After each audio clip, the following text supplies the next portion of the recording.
Welcome back to the Heroes of the Storm Fall Regional for North America as we get into our lower half of Group B. Now, 3 series are done. We have 2 more to find out who is going to be moving on in second place here in Group B. And to find that out, we obviously need to know who is going to be in our final match of the day. And it will be between TNC and GDG to figure out who is going to be going up against GFE. That's a lot of acronyms.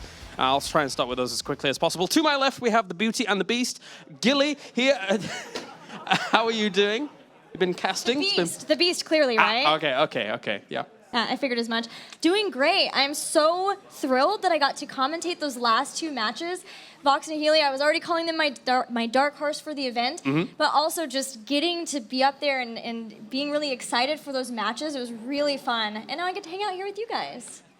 Yeah, it's been a blast. It's been a blast. I cannot believe what just happened in those matches. I know. I am so surprised. I don't even know what to say. It felt like Vox and Healy had won that in draft, never mind anything else. It was a little bit sporadic, I would say, from GFE going into that Tomb of the Spider Queen game, but that's as it's to be. Both games were very, very NA games.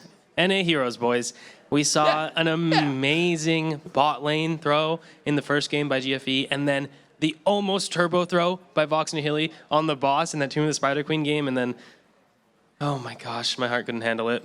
If it's almost throws versus throws, does that mean that we are evolving, getting better maybe? I wish I could say that we were. Yeah. I wish I could say we were, but there weren't any Abathurs in that game. I mean, are you trying to say that things have changed since the Cloud9 days? Is that what you're saying? No, we threw all the time too. Okay, good stuff. Well, I'm glad you're giving NA a hard time, because every time I have Dread over in the EU, he gives us a hard time non-stop, so I'm glad I don't have to be the one to do it when I come over here. I appreciate that. So, we have, indeed, TNC going up against Guldans game. Guldans game didn't impress me as much as I was expecting them to coming into this tournament, Gillyweed. They had a bit of a rough time against Vox and Healy.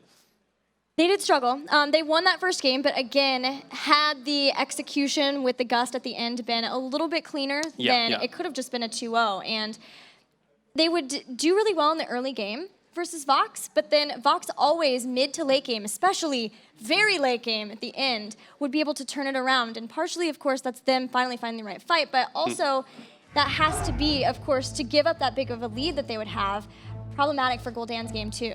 All right, let's take a closer look at TNC here, of course, as they will be what some people consider the challengers. But, I mean, you were saying to me before, Dunk, that these teams are quite evenly matched on TNC's side as well. Definitely. These teams seem very evenly matched. We have heard good things about all 3 of these teams that we came to this match expecting, or this group, I'm sorry, with the expectation that Gale Force would steamroll. Kind of like we saw Naventic steamroll yesterday. But at the same time, we heard good things about all 3 teams in the group, other than them, from various people. So it's a huge surprise to see Gale Force go to the lower side of the bracket. But not only that, I just have no clue who's going to win between TNC and Guldans game.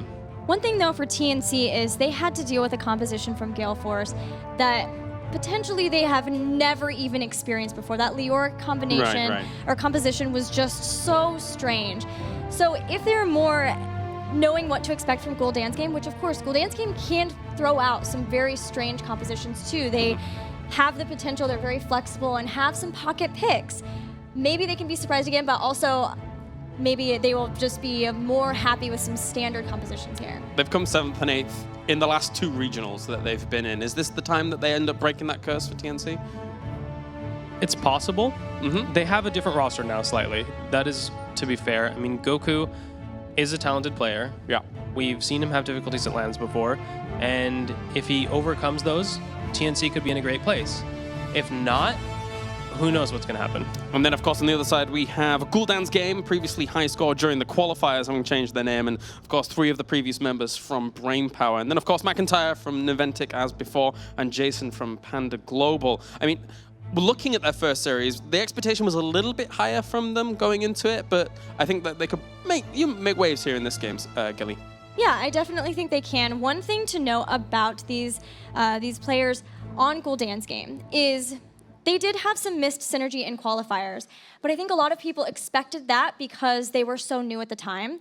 but not that they would still potentially have troubles here at this point. While they qualified in the first qualifier and had plenty of time to be able to improve that. I have heard from one of the members that they're still trying to find kind of their team identity. So that may be what's happening here, trying to figure out, who's shot calling, who is picking things, and that could be one of the potential problems that happen to them in the late game versus Vox Nihili. And it's not like there isn't flexibility to Guldans' game as well. If you look at the 3 games that they actually played against Vox Nihili, their drafts were wildly different. We had them actually having huge control potential on Cursed Hollow, missing that a little bit with the Zagara, the ETC, and the Zeratul. And then in other games, they were able to try and bust out the Jaina there on towers, etc., and things like that. So it's not like that's a weakness. What do you think is holding them back? It's just a little bit of inexperience with each other? What do you think it is?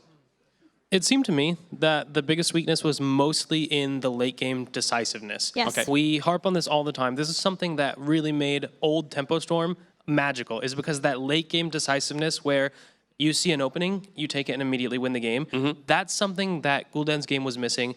And it's also something, to be fair, that we didn't see out of Vox Nihili in their match against Guldans' game.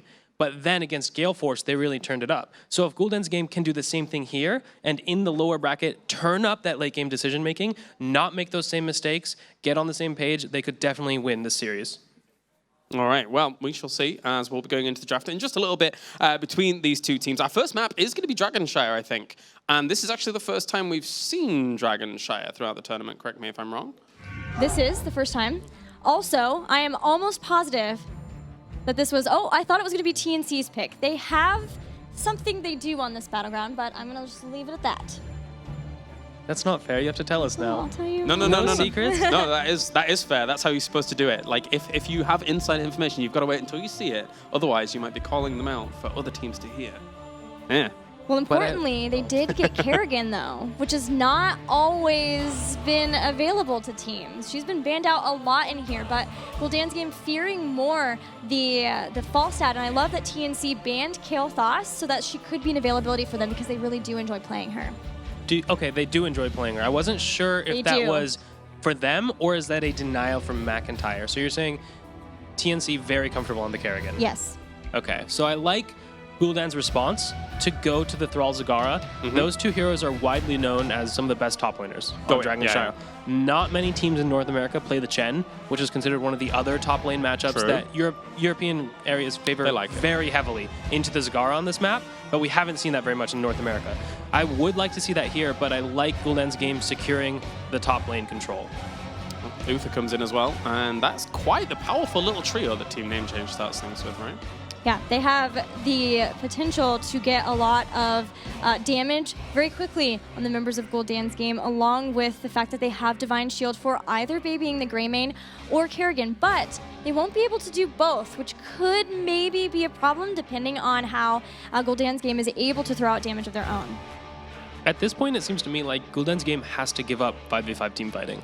You're not going to be able to survive against Kerrigan or Greymane when they're backed up by the Uther, and you're not. So, especially given that TNC got to ban out the Rhaegar, now Guldans' game needs to shift gears and find a way to play the split game and avoid 5v5ing TNC. So it's something like a Brightwing, something that could be very strong on this map, reinforcing a shrine, just keeping it to the objectives and just keeping, as you say, a split. Iacona can play any support, so Brightwing is absolutely a potential. Looking at what we have too, one great factor for the composition of Guldans' game. Wow, that is interesting. I was going to say Caterpillar has a fantastic Thrall. His Thrall, actually, sorry, I am getting behind on the members of the team here. This is McIntyre, who will probably be on that Zeratul, which means I think Jason will play Thrall. Interesting. Yeah, the double melee assassin plus a tank composition, not seen that often unless it's Tyrael. Usually, if you're running that double melee assassin, you have the Tyrael to enable those two, but despite Tyrael being available in this game, not selected for this map, Guldans' game obviously valuing the wave control more than the team fighting, which I think is correct. Right now, they pick up the Zeratul.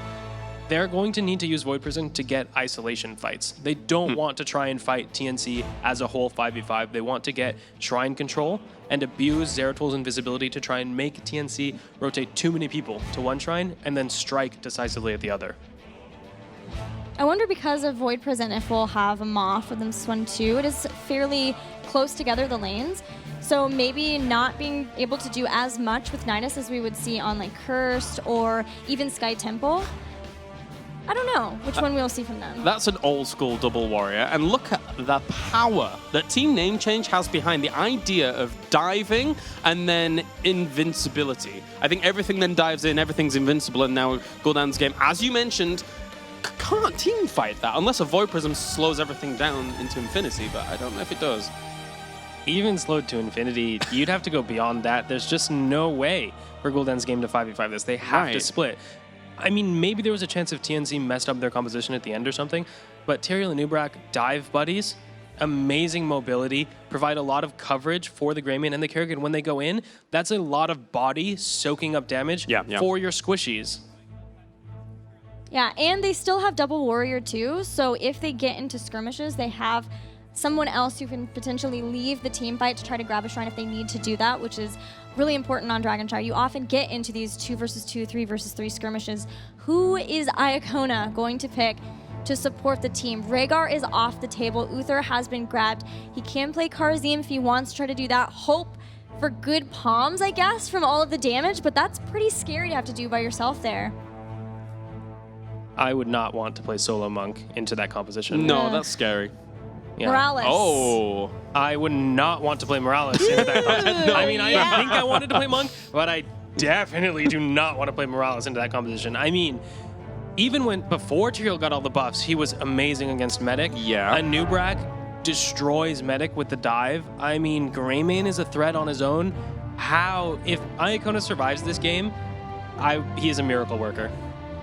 Yeah, I agree. That's terrifying. Morales is one of my favorite heroes to play, and I am scared for him. I was going to say, you mean like just the hero. Do you mean mentally Yeah, if he survives also this that. game? Because trauma could be a thing. Medic's going to have a bit of a difficult time potentially Do here. you mean Like trauma trigger might be a thing? Maybe. Probably should be. The thing is that even the front line isn't even that strong to hold on against that, to keep a Medic alive. Absolutely not. They have just barely some counter engage on the Thrall, and a Johanna Medic is a good synergy. I like that composition, but Johanna alone does not stop the tidal wave of a Nubrak, Tyrael, Greymane, Kerrigan. Yeah, that's a lot of power behind TNC, and it's rare that I sit here just as a host, chilling out, doing my thing. It's pretty casual, and then look at a draft and get scared. TNC's draft is very, very scary because you see it and you know exactly what's going to happen, but can you stop it is the question, Gilly. It feels like for me that Guldans' game have a lot of these really big heroics that could separate out the fight, but I'm so scared now that they're going to have to expend all of them just to keep Morales alive. Ma, to pull people off of her, Sundering, to make sure she stays alive. They want to be using these to separate out and get kills, not to be able to keep Morales safe. It seems to me that their goal is maybe to use the medevac to outmaneuver their opponents. Maybe. They know they can't 5v5. They have to understand that. Yeah. So maybe they'll just completely say, all right, use medevac, outplay the opponents by maneuvering around the map. And even if you don't use it for that, and if you end up in a weird 5v5 situation, you use it as a pseudo ice block and hope you're able to get there out of the way quick enough for that like 3 or 4 seconds wind up to be able to then take off. Because you're going to be under a lot of pressure. It's going to be scary. And then not healing your team. Yeah, that bit isn't great. You know what you do? You take the level 20 medevac that heals things around you. It's brilliant. I've used it once, never again. Yeah, I think the best idea is definitely to wait toward the level 20 for a team. Sounds like a good idea. All right, well, tell me who really stands out for you, Dunk, here going into this game. My eyes are going to be on Iacona all game. His positioning is just going to be absolutely the most important thing. The only way Guldans' game can survive is if he plays perfectly. So all game, I'm going to keep eyes on him, see if he can not get dived. Gilly? Same, but from the other side, who's going to be able to get to Morales first? That's what I'm watching out for. It's going to be the race to Morales, or Morales escapes. Let's figure this one out. We're heading over to the commentary team. It will be Jake and Dread to bring you the action from Dragonshire. Thanks so much, guys. We're going into Dragonshire in the very first elimination match of Group B. And Dreadnought, this is about as ham of a composition as I can think of out of TNC. It's not only ham, but my goodness, that medic pick. I mean, the panel brought it up a lot, but I have to know the thought process here. A Nubarak counter, Tyrael counter, Uther, I mean, Kerrigan counter. and then Greymane, another counter. It's just, I don't know, if he gets into the medevac early here, they're putting a lot of reliance here into the Void, but the teams are going head-to-head in the mid lane for the time being, getting a bit of a skirmish. Zagara looks like she's going to be holding it down in the bottom lane and Thrall in the upper. This does give Guldans game a great laning phase. They have a dominant laner in the top lane, a dominant laner in the bottom lane, and Zeratul for the picks, but you put it best, TNC has a ham composition. So even if they have the dominant laners, are they going to be able to go toe-to-toe between mid and bottom for the rotations with so many stuns and so much dive potential on the side of TNC? I mean, like you just mentioned, Medic seems like this big liability to try to throw her in the mix of those rotations. I mean, yeah, that's not even, like, that's in team fights, I think it's worse, but in laning phase, yeah, it's going to be a problem as well, largely because they don't have the wave clear advantage here. You can see they're just playing very, very back and safe, relying on Zeratul maybe to get a pick somewhere because they have no ability to compete in the rotations. Typically, Zag can kind of hold up as you see Faye as she plays very patient on the bottom half, not clearing the lane. So at least a little bit heads up play, adapting to the situation. But right now, Guldans game, they're pretty much just going to go, just don't get wiped in the early game. It's just, you know, it doesn't matter. Wait till our team fight phase. We might be able to make something happen. We have Zeratul. We have potentially a Maw. And Sunder's obviously a game changer as well. Well, with that early game power on the side of TNC, they are controlling both of the shrines very early. That's an uncommon thing to see here. Will Faye be able to take control of the bottom one? Slowly but surely should be able to whittle down that Greymane, but needs to be wary of the potential rotations. I mean, with how dominant team name change has been in the early half of this game, I might even say just give up a Dragon Knight right now. Don't risk anything at all. The Dragon Knight's going to be very easy to clear, so as long as you don't make any panicked rotations, honestly, it's almost in their favor until 10 to just let it have it at level 2, clear it as fast as possible, because it's not going to gain very much value, right? Early DKs are not really worth anything, and then buy that downtime where the Dragon Knight can't be taken because you are not going to do well in this laning phase. Look at Ikona's positioning in this game so far. He exists within that gate. That is his realm. Mac does have the blink ready, but gets Hammer of Justice point blank. Great reaction there by Tiger JK picking up the first kill of the game. Yeah, you know Tiger was spamming that. He was 100% expecting that blink. He was literally just like blink, blink, blink, blink, please. Really good reaction time coming out from Tiger JK, able to secure the first kill of this game. And now we see Team Name Change picking it up. And realistically, again, I think I would just let my opponents have it. It is not worth it this early into the match. And you do see TNC picks up the first DK. Shire, a map that we have not seen yet in this tournament. Typically speaking, you don't see a dragon picked up very early in the game due to the back and forth between the shrines, but sub 3 minutes, TNC starting out great with that early dragon. Looking for a kill here in the top on Jason, who is fighting back with McIntyre rotating on up, but McIntyre has been spotted, needs to be careful here. Yeah, that was a really heads-up juke there on the side of Jason, and that's what they needed with the Dragon Knight. If they were able to get a pickup as well, that would be worst-case scenario, but TNC has been able to secure themselves what is a half-level lead here just because, again, their dominant laning phase, the kill potential coming out from them. A pick, Buds, that is exactly what we need to see for Guldans game to have a chance in this map, but on the opposite side of the map, the counter response, 1 for 1 here so far. Yeah, I'm surprised we're not seeing the Zagara go a little bit more deep into the bottom lane, realize that everyone is in the top portion of the map. Now the rotation is on its way down, but the Dragon has expired after getting the entire center wall here in the mid lane. Which is good enough, about as much as you can expect out of a Dragon that early in the game. Yeah, they got the front wall, and that downtime now, this is the breathing area here for Guldans game in this match. They know that they are worried about getting pre-cleared. That's fine. They have the Zagara. She's decent in that rotation. Thrall can hold his own in anything that's going to be happening, but they don't have to worry about the DK, what could be a big problem as this game moves on. So far, Guldans game, they're doing all right. I expected this to be a little bit worse moving into this, so I'm glad to see that they've held their composure so far because they obviously know they're on the back foot for a while. I mean, even considering they didn't have the Dragon Knight experience is just about as even as it gets. They will find and go through here with this 3-man rotation into the top. Iacona always maintaining a very passive position. Whenever on the backside decided to rotate back down to mid, make sure he can maintain that so. Yeah, we do see Quicksilver Bullets is going to be the option there for the Greymane rather than going for the stacks, getting that bonus damage. Typically when we see that double survivability in the Asian scene, they are willing to take the Wizened Duelist and get a large amount of damage stacking over time. But this pressure on the bottom half here is really going to be hard. I'm surprised they're backing out so heavily. They should know the rotations on the side of Guldans game, maybe get a bit more value of that front wall, but now TNC seems to be the ones playing safe. Yeah, TNC just not feeling like going full throttle quite yet. Faye will be able to clean up these Giants in the bottom, and Zeratul constantly scouting around. McIntyre has been a great element for the side of Guldans game, just making sure they have eyes on and denying potential rotations that could come through and catch Iacona off guard. Yeah, and Faye on the bottom half doesn't see Tiger yet. Combo's going to come out as the follow-up, and she's going to lose her life there. Definitely not having the map awareness in that type of situation. It should have been dodgeable. Now Saray looks like he's going to be under pressure. Iacona's going to be there to let him out here, and that's going to be kills here, sitting 3-1, excuse me, in this game. TNC having heavy control so far as we move to 10. Well, as Faye does get back into the thick of things, we will see the shrines held long enough for her to get back in action. But right now, level 10 is really what we're looking for. TNC has that slight edge, not really enough to be notable over Guldans' game here.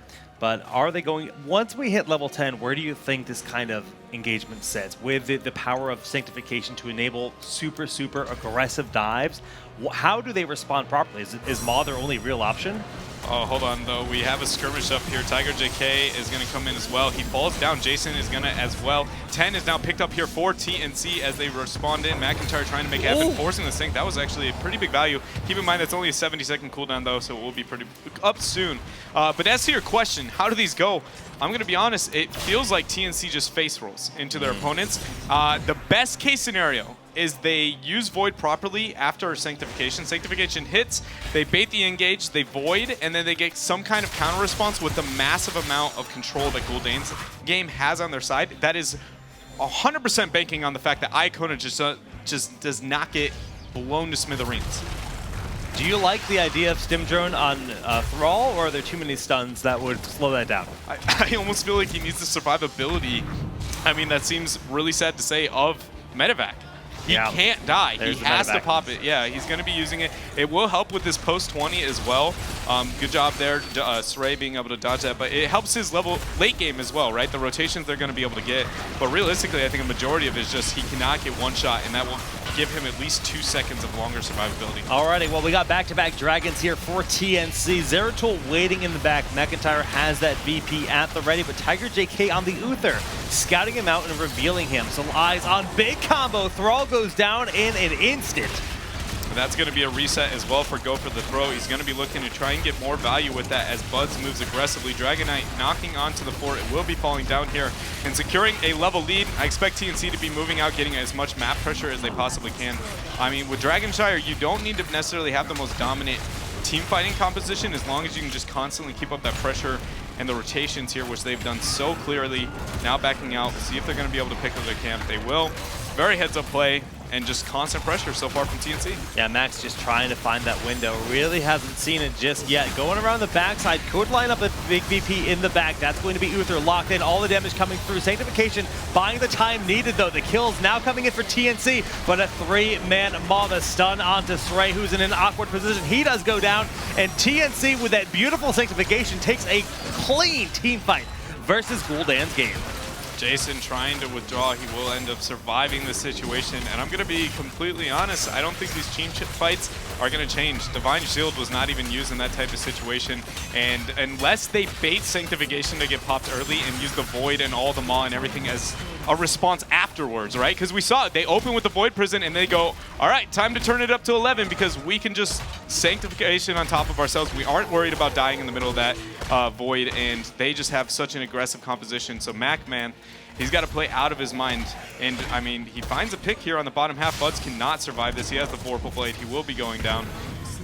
Well, that's a nice win for them here. This brings Guldans' game back into the experience game a little bit. That's going to narrow that gap. They are down to level and a half still, but they got a mercenary camp, and that'll enable them small pressure in the bottom. If they can pick up a tower to 2, we see this top left tower is also weak. That's experience that will help them get that level 13 and even things out. Once again, Mac looking around the mercenary camps, but realizing with the material there, scouting him out has to back away. Yeah, and it was a nice moment there for Guldans' game, getting that pick off here. You see them trying to abuse this downtime and the man advantage as best as they possibly can. And it's good for them. They managed to get the 13th tier before the next Shrine phase, which they have been struggling in so heavily. And they might be able to out-rotate their opponents. McIntyre could get a bait and a pick somewhere as well. Goku under a bit of pressure here. Good job with the Feral Heart, and Jason just going to get the harass and move out. Yeah, but the heals are there in time to make sure not enough threat for the Tyrael. Bottom lane going to be controlled here by TNC. And everyone rotating up to the top side on Guldans' game to clean up the mercs and grab themselves the Shrine. Now that level 13's on the table, we've seen the mercenary camps. We talked about the medic used for a defensive precaution. Can it ever be used to try to catch them off guard and engage if they do overextend? Not really? Not no? really, no. Because the minute that happens, they just go, Saints, let's fight, boys. Like, it's just, there is no dream situation. Ideal, aggressive medevac is using it after you've got a pick, securing more kills. That is an absurdly optimistic perspective, but that could be something that is used. Outside of that, it's going to be completely defensively or post-20 securing a Dragonite. Well, right now, just both teams posturing around each other. TNC have that upper hand with a 2-level lead right now. 14 now just being picked up for Guldans' game, but they are still behind. And Iacona caught a bit out of position. His team is rotating in, but caught by a 2-man carrying combo. And even with the VP, the Gray Mane gets the kill on Thrall before Sundering can even be thought about. Now it's a 4v5. TNC with the great body blocks on Sray. I mean, they're just taking this away. I have seen no reason why it's going to stop, to be completely blunt. Like, they have the comp to just face roll into their opponents, and they have so many targets they can look towards, right? It's not like you have a beefy front line or a back line that's going to be, or excuse me, like a mid-tier bruiser that they're going to be worried about. You have Johanna, you've got Thrall, who has survivability if he's able to get the engage onto your opponents, but outside of that, they don't have the case. Goku going in for the 1v3. We do see Justine coming down as well to help deny that, and they're going to be picking up a Dragonite with Greymane in the middle lane. 16 tier advantage. I expect them to be knocking on a keep gate at this point, opening up the map as best as they possibly can. Because really, TNC, they should be looking for their win condition, not even risking the 20 opportunity we've been talking about. Like, for instance, we saw with Gale Force versus Fox. You know, they had to lead the whole game, took one bad fight. Fox ends up pulling ahead in game 1. Yeah, I mean, Guldans' game, everyone thought they were one of the top 2 favorites in this group. They fell to Vox and Healy in the winner's side. And now here in the lower bracket, we see, well, not only a 2-level lead, but 10 kills to 3 with this very aggressive composition. The third Dragonite knocking on this bottom lane's door has taken out one of the 2 towers, and the keep will sustain some damage, but it's really on Guldans' game to do their very best to keep this keep alive. If they lose it, it opens them up, makes them even more vulnerable for the rest of the game. Yeah, if I'm TNC right now, I'd like to see them worry about mid-keep for a while rather than going for this keep. This is a bit of a risky situation for them. I guess they do have the Sanctification providing breathing room, but one of the few team fights that they may be able to get over their opponents, even though they have 16 tier advantage. Johanna is so far out of position right now, but they're not going to actually capitalize on it, even with that nice punt.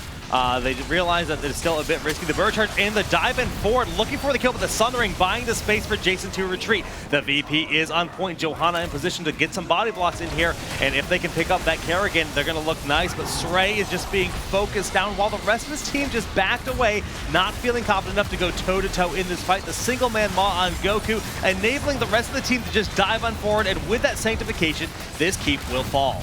Yeah, you can tell that the team was very much not in the same page at all, but now they're actually in pursuit here. They did lose their keep, but Justin looks like he's going to be under pressure here, trying to get away as best he can in the 4 versus 4 chase for the time being. Dismount. McIntyre confirms 1 kill. Hanwin will be losing his life as well, getting damage into Iacona, but shouldn't cost him his life. Really good job there from Guldans' game. They now have a moment, but let's be honest here, with all the forts are up, they don't have that big of a lead. Nobody's going to be able to tank.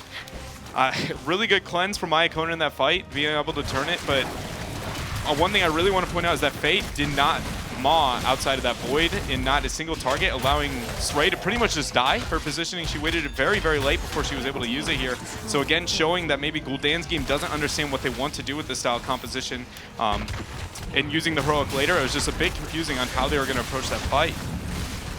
Well, right now, Guldans' game is just trying to think of whatever they can possibly do to crawl themselves back into this. They finally got a fort. They just took an offensive mercenary camp, versed their opponents, and Sray is safely soaking and taking out the walls in the mid lane. That's going to catch them up in terms of experience, but having a keep down is a big detriment for the remainder of game 1. Yeah, and that fight for TNC was so nice, even though they did get the keep and they went 1 for 1 and then losing a couple more people, but the death timer is still short enough into this match that taking the keep there without the Dragonite phase being up is a really great spot for them. Again, they're going to be able to try and control this phase. This is where Guldans' game has to make something happen.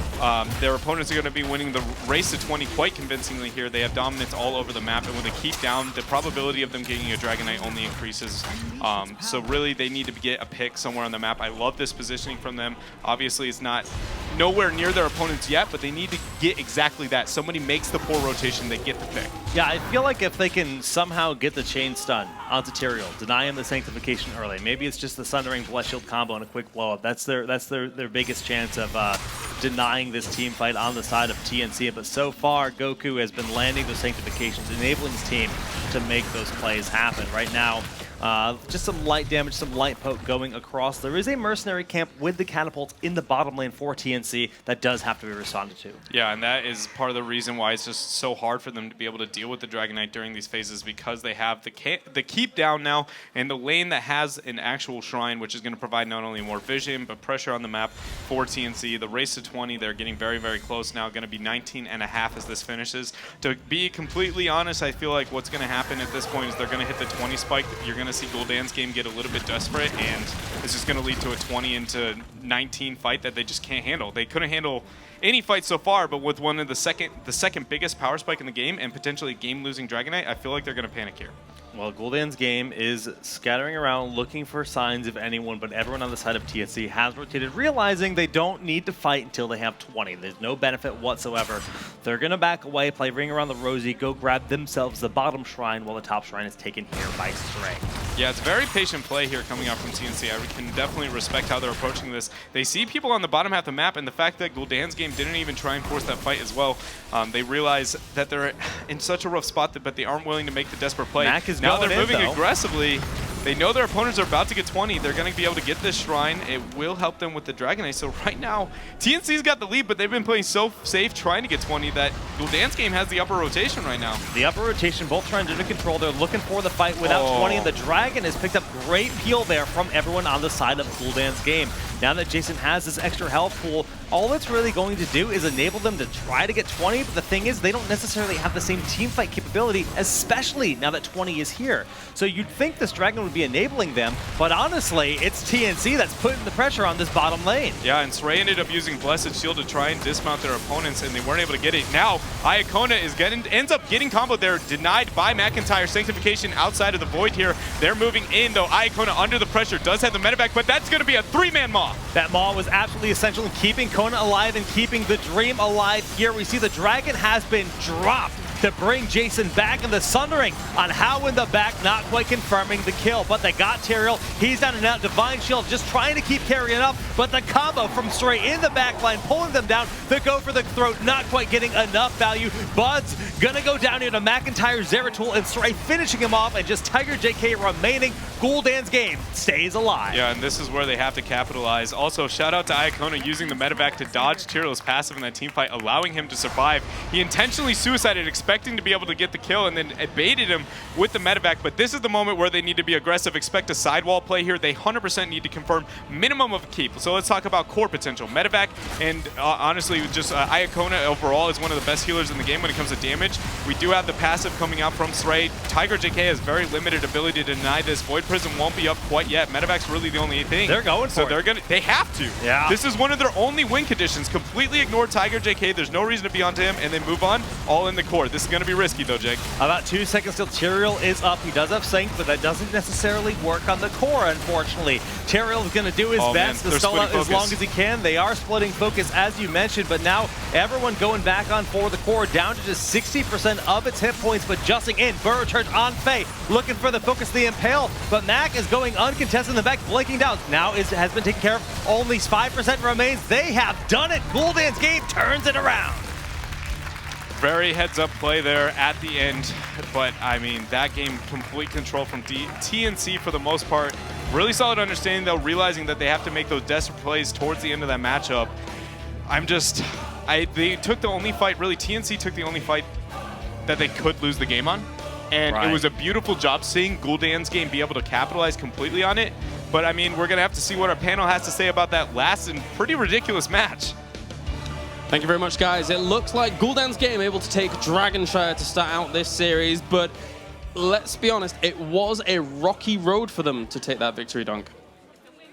A rocky road was the least of their concerns. There were cliffs and spikes and stalactites, and it was a disaster zone, but somehow they managed it in that last team fight. So these replays from the beginning are pretty much the story of Vox crushing Guldans game.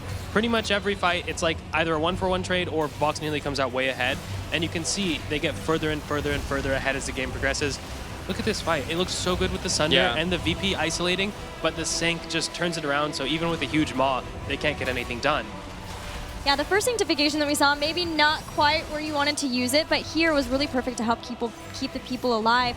But as we'll get further and further on, that one fight down in the bottom lane, they're going to jump in here, quickly eliminate, and again, Goku by himself, able to zone the rest of Guldans game away. Goku was doing serious work, but this was the fight. So in this fight, it's absolutely unbelievable. We saw Medic survive because the Void Prison actually made the Medic go into stasis while the Kerrigan stun popped up. So instead of Medic getting comboed, which he didn't dodge, he got comboed, but right before he would have got stunned, VP comes up, he goes into stasis, the Kerrigan stun goes off, and then when the VP drops, Sank had already almost timed out.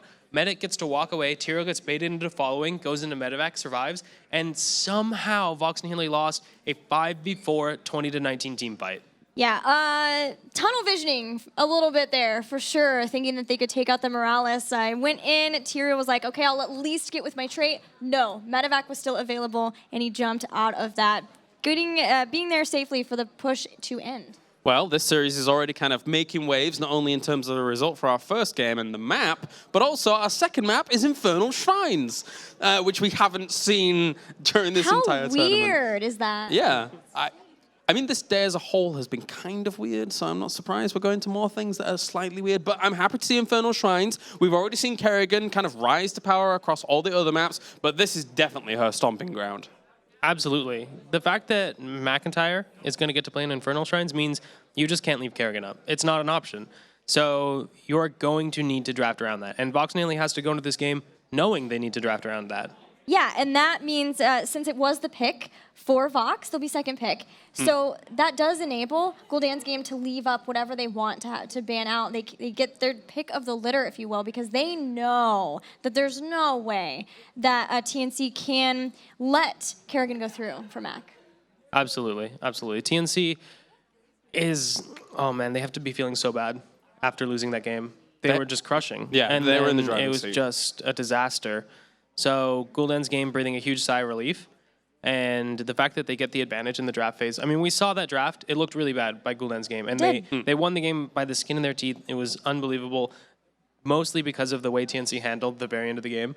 But now Guldans game gets to reset, refocus, and they have that draft advantage of the whole McIntyre, Kerrigan, Infernal Shrines thing. So if they play that to their advantage and have a plan going into this draft, it could definitely be in their favor. And nerves build up a lot for TNC at this point because they knew that they had it in the bag. The draft was fantastic. They were controlling that game pretty much from the very, very start. Yeah. But that one fight where they weren't able to win down Storm Talents and 4v5, that's going to come back to haunt them. I don't know how you put that out of your mind, but you have to. I hate to be the negative Nancy and the naysayer here, but the thing is that for Guldans game is that the two games that they have won throughout the day have been very close to the opposing team winning. First, it was Vox and Healy almost getting close with that Gus, which now on towers, and then TNC just now kind of not eking that out with some good decision making from GDG to actually drop the Dragon Knight over the other side, etc.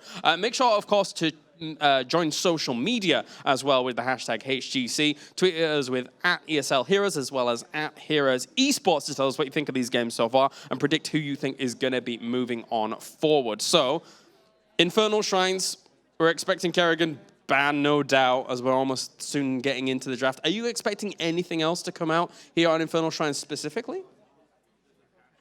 Potentially Zul, some Zul play. If they want to have that 4-man to hang out at the shrines for the fight, Zul rotate between lanes, get an early game advantage, maybe a talent tier advantage, and then rejoin back up in time to lock someone down and take them out. We'll see, but as predicted, Kerrigan had to be banned. Of course. Yeah. Just had to. Yeah. So no surprise there, really. Although the Illidan ban as first pick for Guldans game is a little bit interesting. Not something I would have expected going into this match as them as first pick to think, okay, we have to ban Illidan out. That's unusual. I mean, he hasn't seen that much play, and even when he has been playing, he hasn't seen that much success in this event. TNC picking up Falstad here, and Guldans game actually preferring Zagara in terms of lane control and then vision over the idea of the global that Falstad's able to provide. And on this map, on Infernal Shrines, that global is quite valuable when it comes to cleaning up a wave and then later on joining a shrine, things like that. It's also one of TNC's most played heroes, favorite heroes for sure, and one that they often first pick on Shrine. So it makes sense that we're going to grab that and Sonya too to help with the clear of the Shrines. Of course, have another beefy body up in front too, and they've got 2 good damage dealers going into this next set. Sonya on the Shrines is sweet. One of my favorite interactions to see, like outside the Kerrigan, Sonya's just one of those characters that she gets to sit on Shrine and nobody really wants to go 1v1 her. You just can't stand up to her in a brawl. Yeah. So you have to figure out a way to deal with this Shrine that doesn't involve having someone 1v1 Sonya, because it just doesn't happen. It's so much extra healing from Whirlwind, never mind everything else that's going on in that interaction. Especially with the buffs that just happened to Whirlwind, and we've seen more Whirlwind builds, so that could be a huge amount of sustain.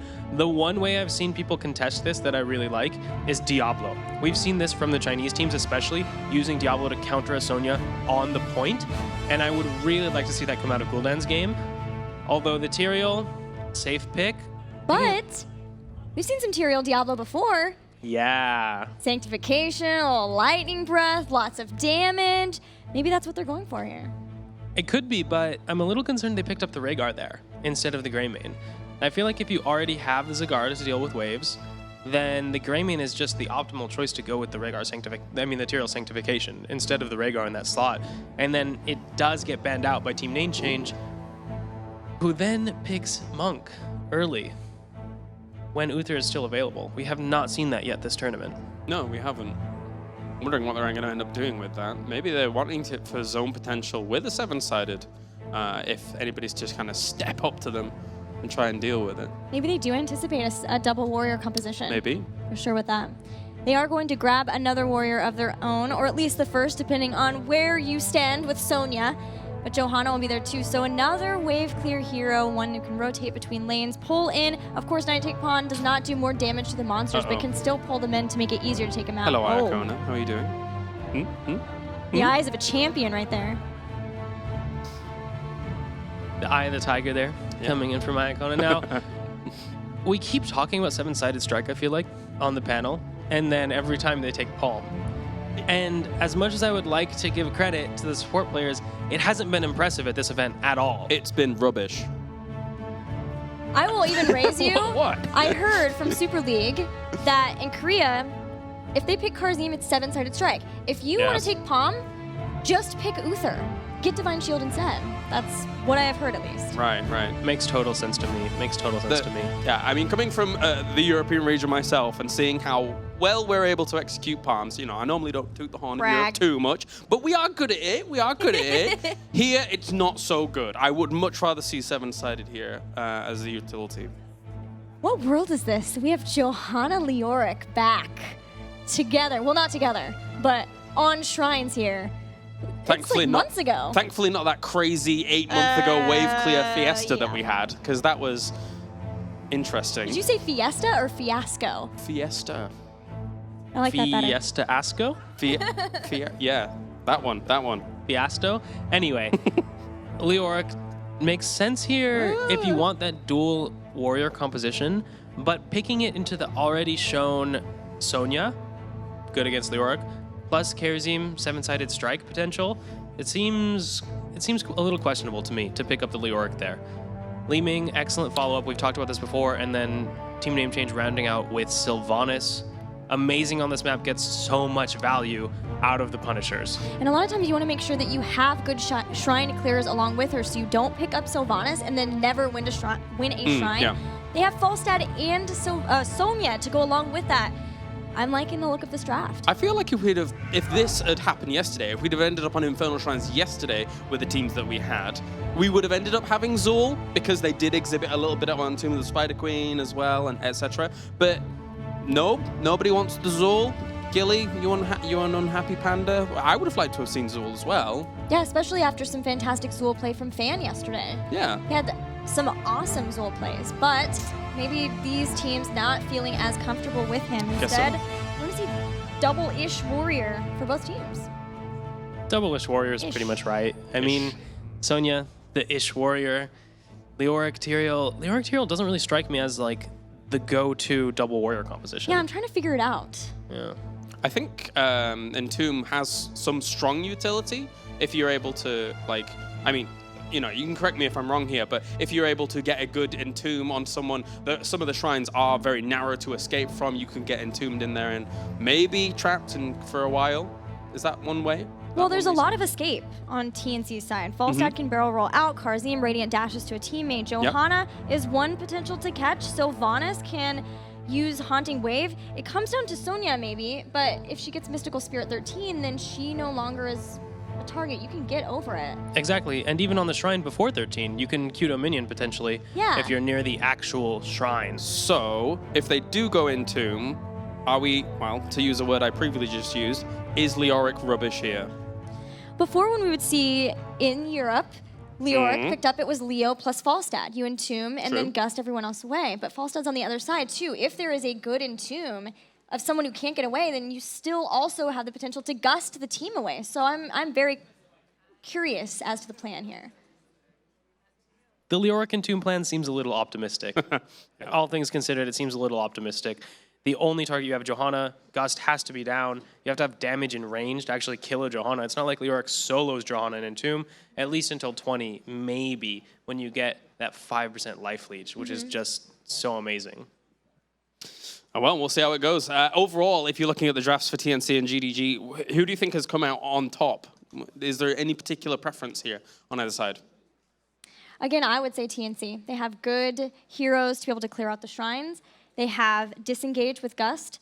I don't see the synergy as we talked about, but again, we liked TNC's draft last time, and GGG were still able to barely pull it out.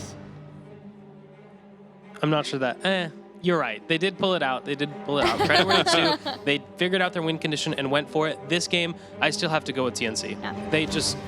They looked better all throughout the game, and their draft looks better. Dunk, if you thought TNC threw the previous game, you can say it. It's all right. No? You're just going to smile at me? I don't want to be mean. You can be mean. You're next to me. I'll back you up. It's all right. Don't worry about it. All right, wonderful. So going into this game, really, we have to look at maybe Goku's Falstad to make sure his team doesn't get engaged on poorly. Yes. Right? We talked about this, Gus, and how important it is as a disengage. Yeah.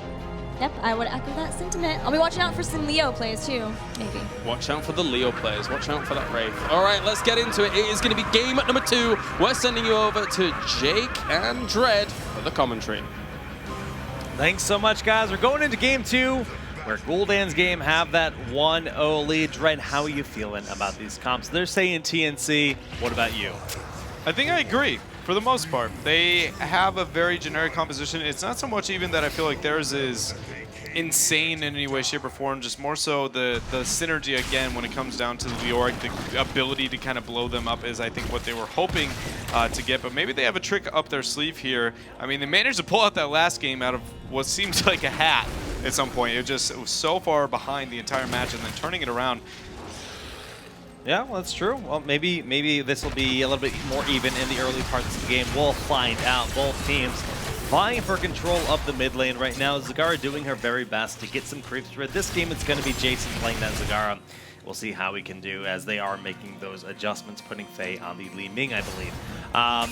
You know, other things here is just both teams are running that double warrior. Coming into this tournament, a lot of the players were talking about the rise of the double warrior meta, but it hasn't exactly been super prominent today. Yeah, it hasn't been nearly as prominent as it's been in kind of some of the other regions here. And I like the fact that it isn't, honestly. I think it's a very safe strategy, but I don't think it's necessarily always the most optimal, especially on certain maps like Infernal Shrines. I feel like you can get away with a different approach with Sonya, how valuable she can be, Kerrigan. Thrall is not bad by any means, but he is alright. So I like the fact that it hasn't been like the must-have that we kind of see in the European scene for the most part. But when it comes to this game so far, it's really just kind of a 1-4 here for TNC, while we see the heavy rotation to the upper half, maybe trying to get a pick there. Leoric in Sonya lane, pretty boring for the most part. It's just wave clear all day. Yeah, McIntyre, though, barely getting out of that as the rotation did come up his way. Just great response there with the Wraith Walk, tapping the wall, getting ready for the first shrine. As mentioned, both teams will have those double warriors vying for control of the forward positions in each of the shrines, looking for those last hits. I mean, notably, you do have Smite and Skeletal Swing there for Guldans game, but Night Take Spawn and Whirlwind in general also going to be very good for picking up those last hits on these Skeletal defenders. Yeah, and we'll see how well Jason's able to try and get value out of those banelings, possibly to get the clear as we see him using his Q there. That's something that is new with kind of the new build that you can build onto the Zagara, maybe using it as a better clear system because you don't have to burn all 4 at once, risk your positioning, right? Be able to throw that out. But Justin moves in very aggressively, takes a large amount of damage, and Tiger is as well. Both of them in the retreat. That is going to be a double kill here already for Guldans game. And you know what? Usually we see Wraithwalk used defensively, but Max saw that window. He went in past everyone, got right in the front, made sure they could pick up that double kill, and they're going to be sitting in such a big advantage position. 2 kills, they're going to have that first Punisher here in the center lane, and they're holding on to that last one, now finally picking it up. And Jason might be putting up a pretty solid argument. We'll see as this moves on when it comes to the shrine control, because I was giving a lot of value towards Johanna Sonya, specifically the Sonya, on the amount of shrine control that it provides. And what that is on this map is a lot of people just undervalue the fact that you need to make sure that you win the shrines as well as have decent laning. And if he is able to clear a lot with that level 1 talent that we see him picking up with the volatile acid and getting a little bit of that singular poke, I mean, maybe Zagara is like a whole new threat on this map. I haven't even gotten to see that, sadly enough, since we haven't gotten Infernal Shrines. Right, well, you know, the new Zagara has a lot of tricks to be figured out still for everyone, as the builds have been, you know, pretty consistent for the most part. But of course, with this map not being played at all this weekend, some more things being unveiled. Medusa plays at level 4 for Zagara has been pretty much the norm for this entire event. And that's going to give him just so much presence when it comes to fighting with the Shrines. Yeah, and at level 7 on Leoric, we actually see him going for the range of Skeletal Swings, so we'll see if he pairs that. What heroic he decides to pair that with, really. Do you think there's a chance for March? We were talking about like the getting the Entomb and the mass like dream situation. Right. I honestly don't know. The double zone, it could be a really kind of cheeky play that they could get away with. But at 7, if you do take the increased range, it increases the chances that you can get away with a very big value of March, because having multiple targets slowed at a max range is really ideal for him. I'm not saying it's a must-have and that's what he's going to be going, but it is an opportunity now with that picked up. Okay, well, you know, we do see Mac has taken a good bit of damage, has to be wary of all the DPS output there in the top lane. But all things considered, even with that first Punisher being picked up, you know, the experience is pretty even. The 2 towers that went down have netted that half-level lead for Guldans game, but there's still plenty of room. We will have another shrine spawn before level 10 is in play. The Zealotry there picked up by Saray at level 7, meaning that he's going to have a large amount of shields to be able to keep his team up with that double tank and move aggressively into his opponents here. I love this build that he's got going on. It's one of my favorites to run. Very support-esque Tyrael. With unless you die, then obviously having the ability to dive into your opponents. But we've already seen Guldans game has secured themselves a full level lead. Or half level lead, excuse me. I guess they missed a wave on the bottom half. There we go. Yeah, they're just picking that up and making their way on up. Falstad going to utilize that global presence, stay soak one more lane of minions and push the mercenaries out here in the mid lane. That's Goku just trying to flex the trait there with his flight. But he does need to go up there quickly as they're being bullied off the shrine, and already 15 skeletal defenders have been picked up here on the side of Guldans game. You know, if they sacrifice this Punisher by leaving Falstad down in bottom, do you think it's worthwhile? It's going to put them in a really bad spot, largely because of the level 20 advantage. We do see Goku actually making his way to the upper lane. Faye taking a decent amount of damage from the lightning rod. Not going to hit the it was a really good dodge on the the orb there from Faye.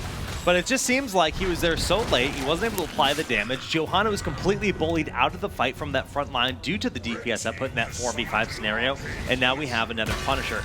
Although the soak in mid will keep it quite even for the level 10 pickup, this is going to enable the hard engage here from Guldans game, and they're looking for it. 10 is here, they have that nice window, and they're forcing them behind the fort. This should be the first fort down of the game. And that is March of the Black King as the choice here for the Leoric there. So with that level 7, if he hits a large amount of targets with the Q, he'll be in a really good spot. That's a 3-man leave actually going in here, forcing them all back. Wraithwalk, our Hunting Wave had to be used there, and the fort ends up collapsing. Leo is just keeping pace. He's keeping tabs on Falstad, making sure he's not getting this big advantage in the soak, and just picture perfect so far from Guldans game. Yeah, Falstad usually gains value when there is no Zool, in the sense that nobody can deal with the side lanes, but he kind of makes up for it with the Leoric. He doesn't have as good of wave clear, but just enough. And we see Zagara as well can make the rotations there with her Nidus network. But for now, at the full level lead here for Guldans game, only a fort advantage when it comes to the structures. So pretty close to even here, and it's honestly been a pretty passive game for the most part. So this is when Iaconum's going to go Bloodlust. For Yeah, March this of is the Black it. King, Yeah, right? he's hiding the Bloodlust. The auto attacks on their team are obviously My moment has really come. big, so they're going to be, yeah, this is it. This is the dream. All right, well, probably not. Kona just loves to hold his talents, of course. Leoric rotating on Zagara is all alone in the top lane, and that's gonna put them in an odd position here, but they're gonna do their very best to force them back at the very least, and Zagara does become quite the threat. Even without a keep up here, getting all that creep spread is super valuable. It's something they have to respond to, and that lane will be pushed out. I am looking forward to what Guldans game is going to do when it comes to decision-making over the next Shrine phase. Goku is actually going to isolate there with an aggressive Gust onto Faye, and she will be removed rather quickly here.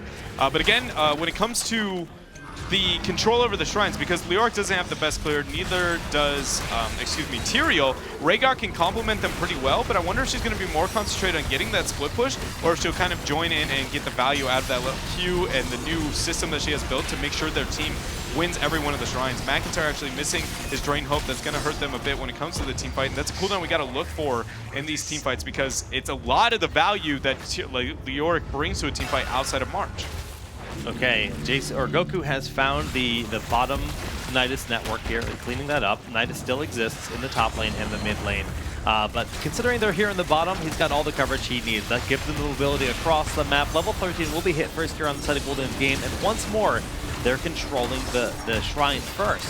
Already up to 15 here just about as they clean up the rest of those skeletal defenders. All the ultimates are at the ready.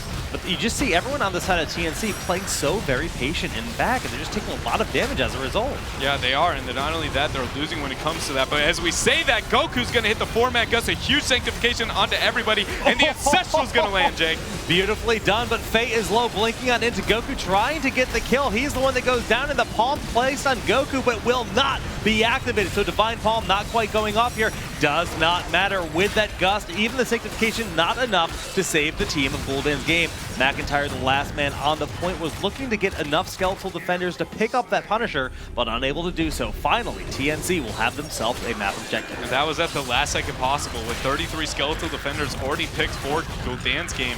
And to show you like how big of a play that was on the side of Goku, that was almost max value Ancestral and Sanctification. It still didn't matter. It was just absolute slaughterhouse after that hit, so very well done from Goku, allowing his team to pick up that Punisher. All right, well, this is going to even things out. Actually, TNC taking the experience lead for the first time in this game. Jason flexing that global presence with the Nidus network, but needs to be here for the defense in the bottom lane. You see him hopping on into the Nidus and getting ready to rotate down as he places that, going back to the Nidus at the base. So right now, the Punisher threatening the keep wall for the very first time. Can they get the keep? Unlikely, but can they at least force the position and force him to deny the global XP? I think so. Yeah, they do get the bait over the wall there, so it's going to be removed rather quickly. No follow-up, even though they did concentrate onto the side wall. Falstad now pressuring towards mid. Everyone going to make a rotation. This will be... it's going to be the mid four falling down as well. 15 is going to be secured here for TNC, doing very well in this matchup. And one thing I've been curious about that we've seen a lot here today is a lot of Nidus network without abusing the split pushing. I've been very confused kind of when it comes to the decision making, right? It looks pretty good this game. Though team fights are not going in their favor, like in that last one, for instance, this is such a chokehold oriented map where Ma can gain a large amount of value, and very rarely are they going, all right, we're gonna stay on the shrine for a bit, Zag split push, okay, join the fight, right? Yeah. We only saw that one time yesterday, but Nidus Network has been the go-to across the board for NA so far. At least in the larger maps, yeah, we've seen a lot of it, that's for sure, and it's not even just like one player, but many. So we'll have to see if in the end that will pay off here for this team of Guldans game. Look how even the votes are. TNC earning themselves a lot of fans for sure. But seriously though, if, like you mentioned, if Zagara had Ma on that team fight where the Gust came through... I'm not saying that you cannot play Nidus Network by any means. That's not where I'm going with it. I question whether or not there's been like some kind of sense of that nobody feels like Ma gains the value. Obviously, it's been adjusted quite a bit, doesn't do near the damage that it would, but it still is a very valuable team fight resource, right? Well, now we have that 16-tier advantage in favor of TNC, and Guldans game is playing very safe, doing their best to just rotate around, make sure they soak up that XP, waiting for level 16, in hopes of having it before the next spawn. They are going to try and make that happen, and they'll be able to get it here with 30 seconds remaining. Falsehead clearing up everything. Nidus has really no really bold positioning when it comes to the Nidus network, so we can't expect Jason to maybe make some crazy moves here and there for the time being. Shrine's going to be spawning in the middle. Mid 4 is down for the side of Guldans game, whereas TNC has theirs up, so at least a little bit more value. And the Welt, that's a really good point to bring up. And so we'll see if they're going to be able to handle it in this skirmish, Jake. Well, you know, for the first time, TNC, they're the ones on the point, but 16 has just been reached here just in time for Guldans game. Looking for the point, Justin taking a lot of damage, and with McIntyre in the front, he's getting very aggressive. Moving forward, but Goku threatening with that Mighty Gust is quite scary. Iron Skin used at the last moment to keep alive. Stray will not be able to get the ancestral time in the explosion of that Tyrael. Not quite enough for the kill. The rest of the team still able to fight as many members of TNC have that low health bar, but with a 3-man silence there, we're looking for that Mighty Gust. Still at the right, excuse me, not ready for a falls. It did use it already. Excuse me there. Yeah, March of the Black King coming out, not getting too much value as well, so that will be a 2-0 trade on the side of TNC, and a really good use of Gust once again coming out from Goku, splitting McIntyre, because you know that Leoric wants to gain as much value as possible. Like, if anybody's gonna die, it's gonna be him, right? But by splitting the Tyrael there, they were able to get it before the Sanctification went off, so he wasn't able to survive, and that Leoric was not the target, just suiciding, getting that free value. So really good isolation and focus fire from the side of TNC in this game. Back-to-back Punishers enabling themselves to really just get aggressive look for the first keep. This time they actually have that kill potential, especially when you consider Sylvanas at their side. Gonna lock down all of these structures and get that Immortal in there very safely. The first leap doesn't go as deep as they might have liked on the side of Guldans game to focus this Punisher safely. And Goku now gusting from above after barrel rolling over the wall, but a beautiful Ancestral keeping Jason alive. Is it enough? He doesn't have that maul to really threaten. He's just gonna be able to lob out the Banelings and apply some nice damage from afar. Yes, they will get the Immortal or the Punisher down here, but this keep is still standing. Sylvanas looking to do her best, but McIntyre getting very aggressive. I haven't seen a single March of the Black King actually do a whole lot in this game, though. Because the teamfights aren't really playing out, I think, how they expected, right? Like, nobody's funneling for TNC. They're the ones going, okay, we're going to Gust and we're going to force the fight, and then everybody's using their cooldowns defensively, trying to make sure that whatever Squishy got out of position by said Gust is not dying. Like, Sanctification and Ancestral Healing were both used on Jason alone, and he still almost died. They're running away. It needs to be some form of like counter-engage through those chokeholds, but again, they really don't have any prep, and it's not like it's the easiest heroic to get off, especially because the amount of harass you take by overextending to get your Q to hit, even with the 7 talent, it's hard. And a lot of it comes down to, I just feel like Guldans game doesn't, the teamfights are going nowhere near like, or how they expected it to. And a lot of it comes down to Goku.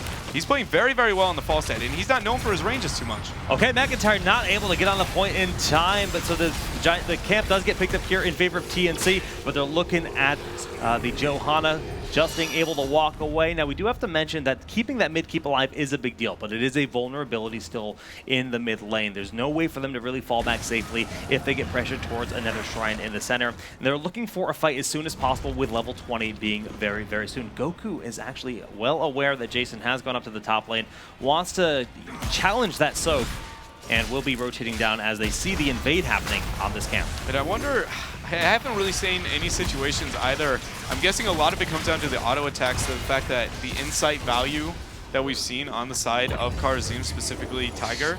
I feel like a lot of that has to come down to, he feels like it's because of the shrines, but personally I'm not too sold on insight. I've tried it out a bit.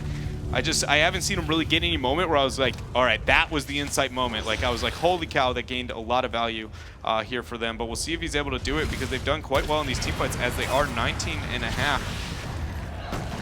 Okay, we do have McIntyre just kind of trying to get in that forward position. Falsehead can still fly in, but we do see Goku just kind of biding his time right now.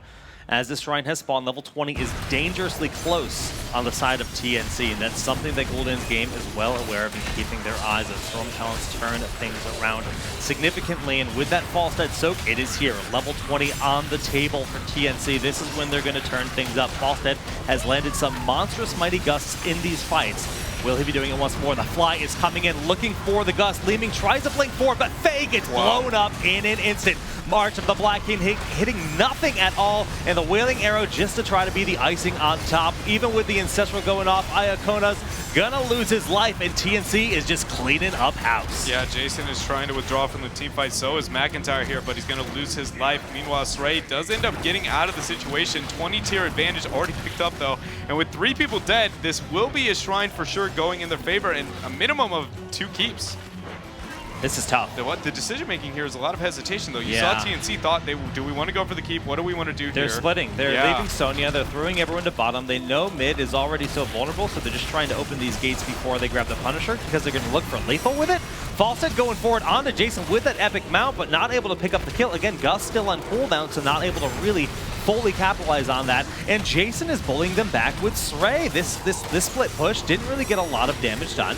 They did spend the flash, shorter cooldown with that. Now Mighty Gus has to be spent. Going to be on cooldown for another minute. And Sonya, I do like this call to stall out on the last pickup. Oh gosh, only to reset their health bars. I'm sorry, I'm just so torn in the sense that we watched the last game. TNC outdrafted Guldans game by a large margin, dominated the whole game, make one very risky call, not necessarily on the same page, lose the game, and they almost put themselves in the exact same situation there. They really need to make sure they keep it together when they get those small leads here, because Leoric is one of the best heroes to punish you when you aren't on the same page doing the exact thing there. That should have been a keep minimum. Ideally a double keep there, and they didn't get anything out of it, which now might not be an opening, like a game-ending play unless they get multiple picks. We'll see. The Punisher has been baited in, so they can look to focus that, but this keep is going down for certain. Level 20 still not on the table for Guldans game, and we do see that Sonya's going in deep. We do see Gus just about up, ready, flying in forward, looking forward, but being patient. Goku knows he can bide his time and try to get that damage in. Justin does fall first here in this fight, disabling some of that initiation capability, but still with half the life remaining on this Punisher, the keep is losing its health bar rapidly. They're focusing on the keep, but can they defend this? They do have the hero advantage for the defense. 25% remaining on the core. Tiger JK trying to get the damage out in the back, but the ball does end up coming through. Is it enough DPS? 4% remaining. They will barely defend, but those siege camps are there. They're taking them 1% on the board for Guldans game. They have 1 minute to do as much damage as possible, but they are quite far away from being able to end this. Yeah, they need to make sure they go through top. That's the only lane going to be available to them. The keep wall that was down to turret, so that'll save them a couple shots. They'll be able to take the side wall. No, Sanctification is going to be up. I'll be honest, this is a game. They're going to be able to, oh gosh, they're going to be able to sync. So we have 21 seconds on Falstad, 18 seconds on the Sanctification. Falstad's going to spawn, and in best case scenario, he's going to instantly try and gust their opponents. He'll time the Sanctification. This should be game. Could Falstad try to just epic mount and go for the backside? Do you think he has enough time for that? No, no way. He can't take out the shields. He cannot take out the shields. All right, the mobility. left shield on the table right now to try to buy some time. That 1% on the core. No synced. The Gus comes out, yes, but we do see the big damage is coming underneath here. Jason gets the Sanctification at the last moment. The shields have fallen here, but the respawns one after another. Li Ming is falling early in the battle. That's the brunt of the damage. They're double taking lost Cigar up. Justin pulling everyone in, and the defense is looking solid here. They wanted to get the turnaround. 35%, 34, but it's not going to be enough, and now we will have a victory march from TNC across the map. I don't have words. I'm gonna be honest. If they sank the Gus, they won. That's it. Yeah, it was because Jason took so much damage in the mid on the keep. Keep in mind, he ate the keep damage because the Gus isolated him. Sanctification didn't come out. Nobody was stacked for it, and then they one-shot Li Ming and Zagara, the only of characters who can kill the core because they never. Oh my mind's blown. TNC. Well, TNC have earned it. They looked good in game 1 and game 2. Nearly throwing it, but they clutch it out, and that means we're getting a game number 3 between TNC and Guldans game in the first Group B elimination match. We have made a lot of cross comparisons of North America to Europe in this event because Clerics can never drop it, but I never have seen a game more European than that one. Well, it was 1%, not 2%. No, I think within the last regionals, like the last 3, they've had at least one game that goes under 5% core. Just every single time. It's absolutely ridiculous, but I mean, hey, we're going to game 3 here. Well, you know what? Overall, in this event, we've seen a lot of different styles. And Dread, now that Shire has kind of, come into the table, then we saw Shrines, 2 of the maps that we haven't seen a lot of today. We're going to be going to Tomb of the Spider Queen for our final series. But before we get to that, we're going to go to a quick commercial break. Stay tuned.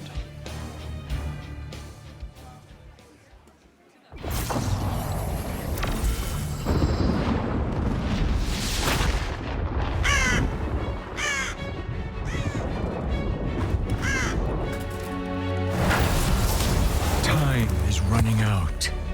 The Nexus is not ready. All my life, I have stood against the forces of darkness. I wield my power to protect the innocent.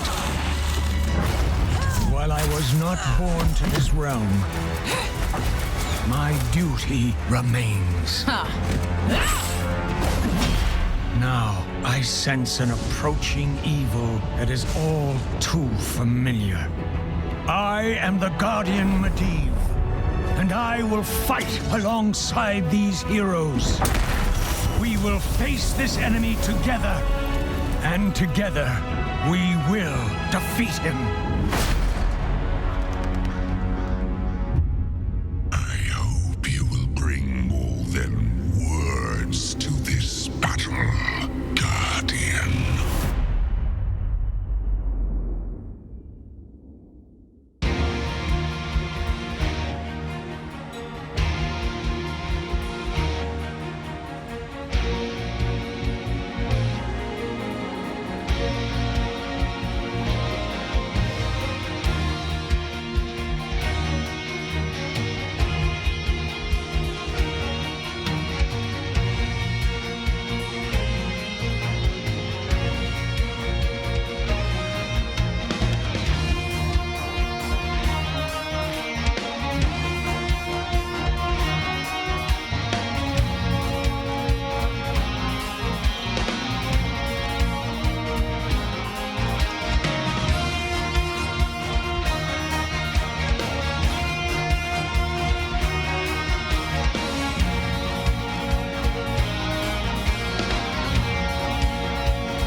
Welcome back, ladies and gentlemen, to the Heroes of the Storm North American Fall Regional, as we are 1-1 in series number 4 for the day. And it seems that I don't even need to be casting now, just my presence is enough to cause these silly 1% cores. I cannot believe. And whoop, that's quite the call. It's time to discuss this with Dunk and of course Gilly. That was interesting. Interesting is a good way to explain what just happened here. I mean, Dread just called it so perfectly. The Sank versus Gust interaction right when Falstad respawned. Yeah. But even going back way before that in the game, Goku was playing so good with those Gusts. We saw multiple teamfights just absolutely decided where he uses Gust to get people in bad positions. He used it as an additional chain CC, so they couldn't use their own escape mechanisms. Just super well played there. We knew that the Gust was going to be an issue for Guldans' game, and also March of the Black King, Entomb wasn't going to work, but we didn't really see March of the Black King get a lot for Guldans' game either. They did struggle with the laning, especially once they started getting a couple Punishers with the Sylvanas pick that they had. I mean, it's very, very difficult, I suppose, for them in these situations to actually approach it when Guldans' game knows that their core is on 1%. They have to march over the other side and try their very, very best to try and get that core themselves. Obviously not to be the case. It's now 1-1. Every single game we've seen from Guldans' game in this tournament has been quite shaky. Going into game number 3, it's going to be on Tomb. There is some sense of, like, you can have a sense of control on this map. Surely they have to seize that with both hands here. Otherwise, it's going to be absolute chaos. Guldans' game needs to do something because they just have not looked good in any of their matches so far. Even the games they've won have been really questionable games. So they have to do something. And that's even started with draft. Both games, we have agreed that the drafts for TNC have looked better. And it was just with the questionable end to the first game that we're even in the position of having a game 3. So I hope that they've got their heads in the game for the drafting phase very soon. Yeah, hopefully that will be coming up in just a little bit here so we can get into game number 3, figuring out who is moving on to play against Gale Force Esports, of course. As we mentioned, Tomb of the Spider Queen will be our map here. And I'm wondering what is going to be the case. Obviously, we've seen the Zagara preference here from Guldans' game be very, very high. So probably they'll end up going over to that again. So wondering if that will actually mix into the bans here. Going forward, or is Kerrigan and things like that just too much of a threat on Tomb of the Spider Queen? Kerrigan is a huge threat on Tomb of the Spider Queen, no question. But we've seen just how amazing that Zagara is. Over and over, the team with Zagara has just gotten an early lead, gotten turn-ins, denied the enemy turn-ins. All of these things that Zagara is great at, and so much map control means, yeah, maybe your draft isn't quite as good at team fighting or something, but when you're always a level ahead, always out on the map, pushing enemies' buildings, that's a lot of advantage. But we've seen Falstad be able to contend with that. And as long as you have some creep clearing, it's been effective for them to be able to deal with Zagara. So I'm wondering if, the Nidus network in the last game, if maybe we would see them switch up, especially because the battleground is fairly small on Tomb, if they want to focus on Zag again. Likewise, are we expecting to see a little bit higher priority on Sylvanas here? We saw it towards the end for TNC there on Infernal Shrines. Still has a lot of power with those Punishers, of course, but here it can get a lot of work done against those Web Weavers, or even with the Web Weavers. Sylvanas definitely has extra value here. I mean, we saw how amazing it was in the last game. At the beginning of the game, Guldans looked really good. They got the first 2 Punishers, so we were like, oh, okay, maybe they know something we don't. Their draft is actually doing something decent. But as soon as TNC got a Punisher, the game got way out of control. And I think you have to take that into account in this next draft, because on Tomb of the Spider Queen, Sylv gets out of control from level 1. Both of these teams need to be so careful about this draft because there are a lot of really important picks, and you only get 1 ban before they start coming in. Yeah. So they have to be really considerate of all of the options, of all of their opponents' options, and try to figure out what they're going to go for, because this is it. This is elimination for one of these teams. Yeah, very much so. Make sure to join the discussion on Twitter as well with the hashtag HGC, as well as at Heroes Esports and at ESL Heroes. Make sure to tweet us your predictions as to who you think is going to be winning this series, because it is do or die here now on Tomb of the Spider Queen. We'll be getting into the draft in just a moment here. But one thing's for sure, I mean, kind of similar to how the denial situation was yesterday, GDG are in a bit of a bad spot as TNC will open things up with Falstad in their possession. Greymane and Kerrigan banned, so the Kerrigan was banned by Guldans' game even. Did not want to give that to team name change, decided they were too good with it in that first game, didn't even want to risk letting them have it, despite that would also give them Falstad. TNC, on the other hand, banning the Greymane. Their first pick, they want to force that Kerrigan-Falstad choice, and now Guldans' game responding with a really early Johanna. That is an extremely early Johanna. Yes, she does provide good wave clear. Maybe they're hoping to force TNC to choose Warrior here, or they're going to try to lock them out of some Warriors? Is it a sense of control as well? I mean, this looks a bit more stable from them in terms of like controlling the turn-in points. Johanna's a really good warrior for doing that compared to, say, again, throwing down the dice and hoping for a bit more of a more chaotic game. Is this them just trying to play a slower game here? What do you think? Johanna definitely adds stability to your laning phase. You have the Zagara in your first rotate, so you're going to be able to get that solo laner. Yeah. So you don't have to worry about that. TNC responds with the Thrall, so we're going to have that really solid 1v1 matchup. And that means that Guldans' game with the Johanna should have some advantage in rotations as long as they get any wave clear to combo with this. The risk is that Falstad is good at pressuring the Zagara if she's ever pushing too far forward, and at the same time adds kill pressure with ETC. And they have Thrall too, to once again sit in that solo lane versus Zagara. Well, the next ban's coming in now. Guldans' game can't do the lockout of Warriors by getting Johanna, as team name change did pick up ETC. They may be looking at doing something like that with supports. We haven't really seen too much of a focus on trying to lock out those roles. It's been very concerned about a lot of the damage dealers, although here they really don't want to get caught with the Divine Shield on top of a mosh pit. Makes total sense to me. We've seen how impactful Uther has been in all of these games. Even with Kerrigan and Greymane, 2 of the best D-Shield targets out of the game, there's still ETC. So you're still interested in getting rid of that. And the Asmodan ban from team name change doesn't want to deal with any potential Asmodan cheese. Makes total sense given the early Johanna pick by Guldans' game. Precisely. So now Guldans' game It's like, it's not even that, you might be fearful of the Azmodan, things like that, but it's like an insurance policy. It's like, we don't want them to throw a curveball at us that we may not necessarily be able to deal with. Faye absolutely plays Azmodan and plays Azmodan very well, and this is the best battleground for it. So yeah, good sense of what might be coming to them by TNC and Guldans game. If that was their strategy, we'll have to figure out something else. I like that Guldans game also banned the Uther.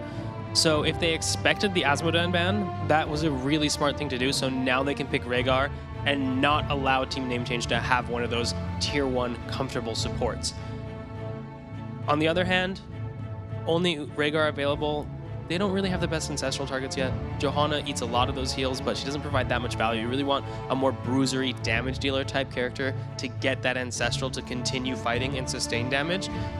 Whereas right now, they've only got the Johanna, so if they choose to pick that Rhaegar here, Team Name Change can lock them out of the Sonya or something like that, since they already have the Thrall. Right, thinking of the last pick, they have Li Ming, Tyrael going to be grabbed, so giving up Rhaegar if TNC want that for their more bruisery type Thrall, maybe even ETC2 if he goes in fairly low with his Mosh Pit. But Sanctification available. And again, we see Tyrael plus Johanna. I believe we saw that a bit earlier, too. Yeah, we did. And I'm concerned Guldans game is going to be kind of damage light at the moment. They have the Zagar and Li Ming, both good sustain damage dealers.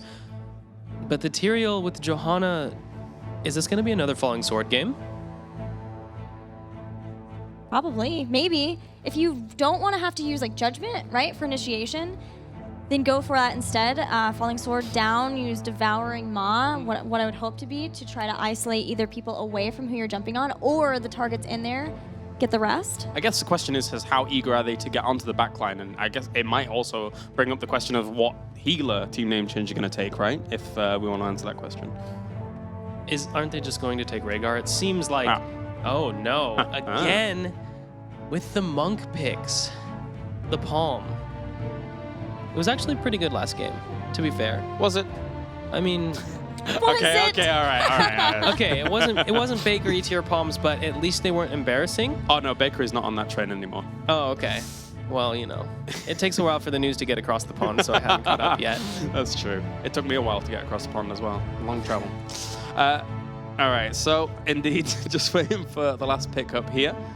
See what's going on. I wonder if they are going to go Insight again. I think, we've had this discussion actually off camera a little bit as well, and Insight is gained a little bit more traction in Europe. The numbers kind of work out similar to having the healing tunnel at level 1. So it's interesting to see.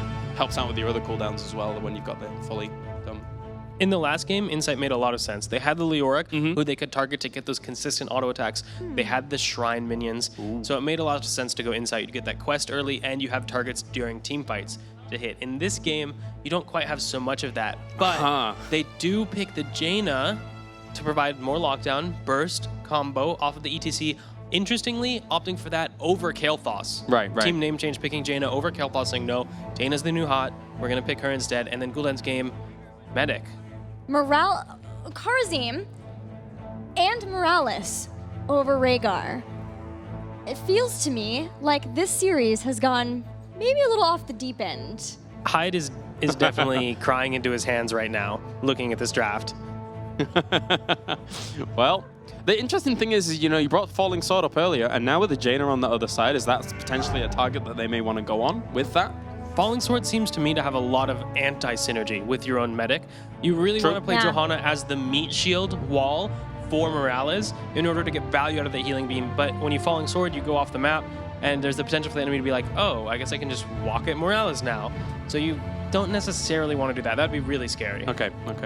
And then, of course, with that, how do you think TNC is going to fare against that? They've got Volstad and Thrall to try and get on towards the Morales, try and kill her off. Is it going to be easy for them to try and shut her down? I don't think so. Thrall is so scary versus a Morales when you're the Morales player, because Sunder Flanks will throw you right into the team. You can gust everybody else away, or you also have to contend with scary gusts from the opposite side of where you would want your opponents to be as a Morales. I, again, am fearful, but they won with Morales before, regardless of reasoning. So. Oh, yeah, that one. Yeah. Yeah, that game that Don't remind me. they won that game. He did do very well. That's true. Going 1v1ing a Tyrael, and this one they That's have true. Tyrael, so Sanctification Morales. Sanctification is actually pretty good with Morales. Yeah. I do like that synergy because it does help protect the Morales. But the Gust and the Sundering you were talking about, both of those are huge AoEs. They have an enormous range of effect, so it's really easy to get the Tyrael and the Morales. And if you split them up with Sunder, it's so hard for Tyrael to get back in range in time to save the healer. All right, well, we are just waiting a moment here before we actually get into this game. It's definitely an interesting draft once again. A lot of interesting drafts throughout the whole series, as we're about to take a look at who is going to be playing what here in game number 3. This is do or die. This is the last chance for both of these teams to stay alive. Guys, I've got to ask you once again, who are we looking out for here to make the plays? I'm going to be looking at Faye. I think that if they can keep Li-Ming alive for a long time while they slowly poke down the team to the point that she starts to get those resets and goes and goes and goes, that's, I think, what they're trying to do, hopefully, what they're trying to do, and so I'm going to be watching out for that. For me, I'm going to keep eyes on Goku and Hao. Last game, Goku had amazing gusts.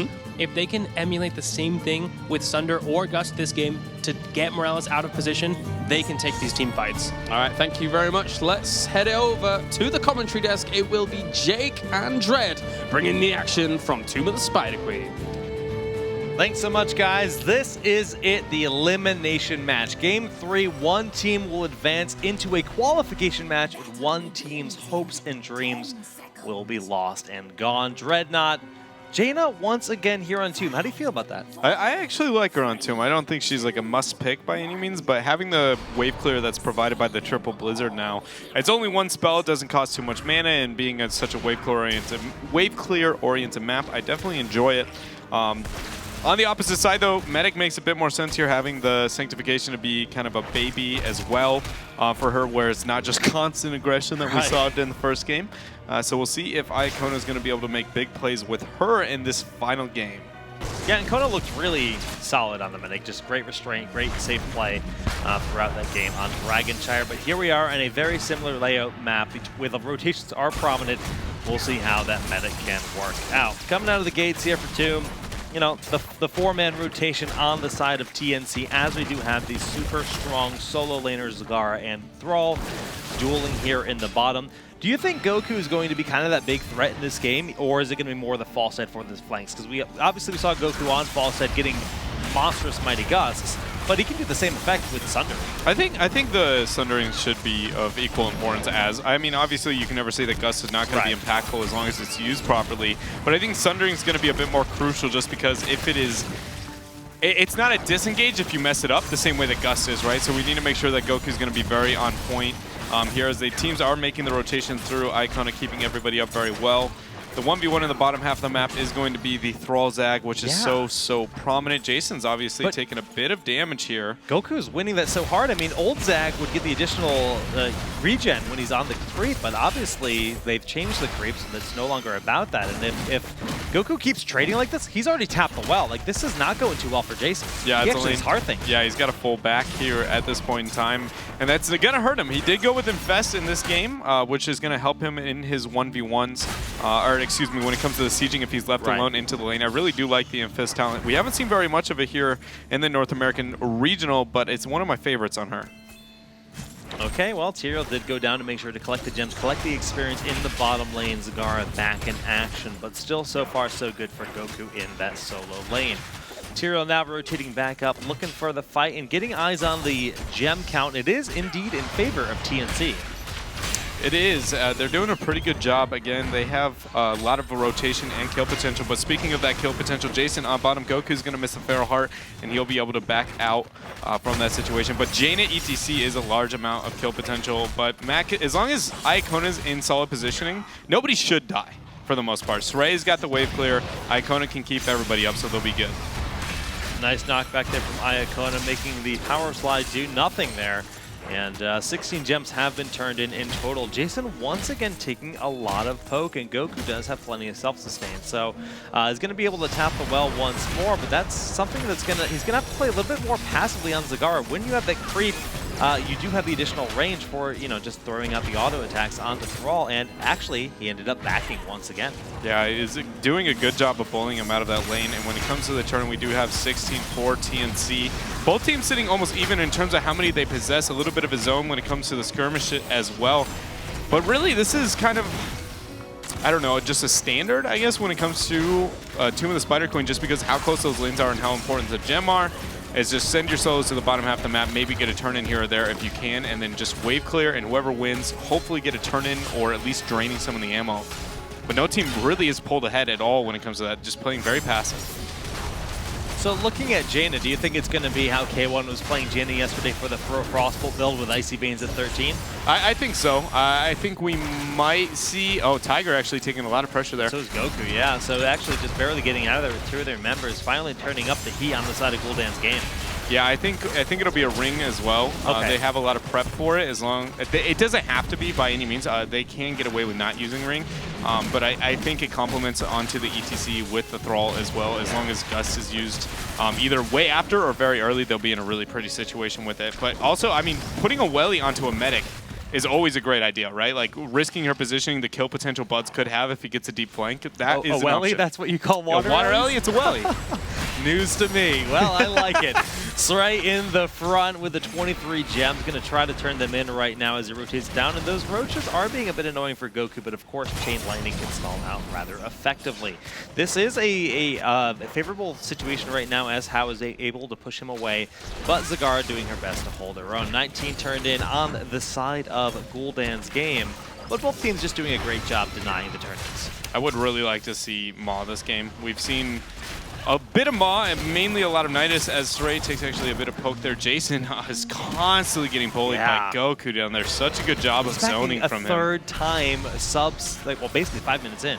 Yeah, nobody's been able to go down there and try and help him out either. Icona has not once made that rotation because TNC has been so dominant on the upper half of the map with Jaina getting that free wave clear, and just Goku now trying to get a turn in, does get the flashlight from Sray, will be able to delay. Tyrael as well is going to be there. I don't think they're going to be able to get this turn in, but it might cause a fight without Jaina. Keep in mind, she's up in the top lane, Jake. All right, Mac does go deep. He's taking a lot of damage. The body blocks are great, locking in place, but Sray stepping forward with the Condemn to make sure he's A-OK. Iacona has all the heals in the world, and with the damage coming out from Zagara in the backside, we don't see the same kind of healing output out of Karazim. Yeah, we don't see that coming out from him. Now Goku is sneaking in the turn into the upper half. Is going to get 27 in. Now 43 are turned in for TNC as they get closer and closer. They have enough here as 44 is still in the bank for them. Sray goes in for the wave clear and takes a decent amount of damage, but look at those healings. As long as, again, I love this choice. Iacona, as long as he has the front line, which he does far better than before, he just makes sure, Sray, you eat all the damage. I'll make sure you're going to stay alive. Jason managed to drop off a few of the gems there for his team. Only 7 more needed on the side of TNC, but Guldans' game getting Tyrael in there, 5 away on their end. So very even so far for everyone. Experience, gem turn in, control. The only story that we've seen so far is just Goku getting some great pushback onto that Zagara throughout the game, but the moment he stepped out of that bottom lane, you were talking about the power of Infest. Look at the damage done to the bottom lane. Yeah, it's not been very much just because Goku's done such a good job. Like, yeah, he did take out the gate, but and drain the turrets with his wave clear, and it's going to get a bit stronger as we move on. But for now, Goku's really kind of limited that because Zagara is an absolute monster when it comes to the laning phase right now. And he is, there it is slowly coming to get that value. And they get the web weavers on top of that as well. So right now, Guldans' game having a moment to kind of separate themselves ahead of their opponents finally in game number 3.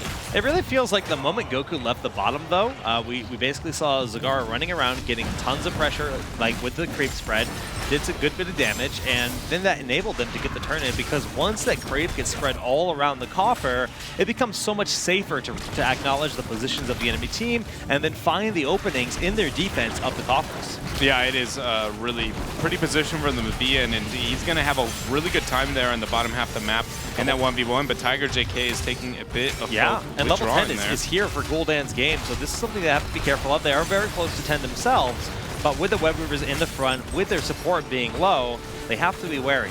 Have I ever told you how excited I am that Maw was taking this game? I am ecstatic. I haven't been too impressed with the Nidus Network and how frequent it's kind of popped up here so far in North America, but for once we are going to be able to see these teams taking the Maw, see the team fight potential that it could provide here, and we also see Water Elemental is the choice for the Jaina. Now, we're talking about big Sunderings with a potential opportunity to follow up with Ring of Frost, big Mosh Pits with Ring of Frost, big even Mighty Gus with the Ring of Frost, but still the Water Ellie. Why do you think they're going for that? Okay, so, like, first of all, it's still a really great heroic. Like, you don't have to pick Jaina with the sense of, like, you're just going to Wombo.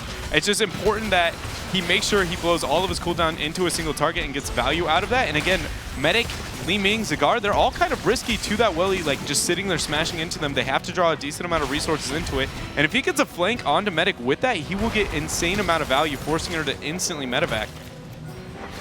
Okay, we'll have to see if it does end up paying off in the end. Sray getting the interrupt, denying this turn-in attempted on the side of TNC, so good control here for Guldans' game. The fight continues on. Druin Smite forward, looking for Tiger as they pull him in.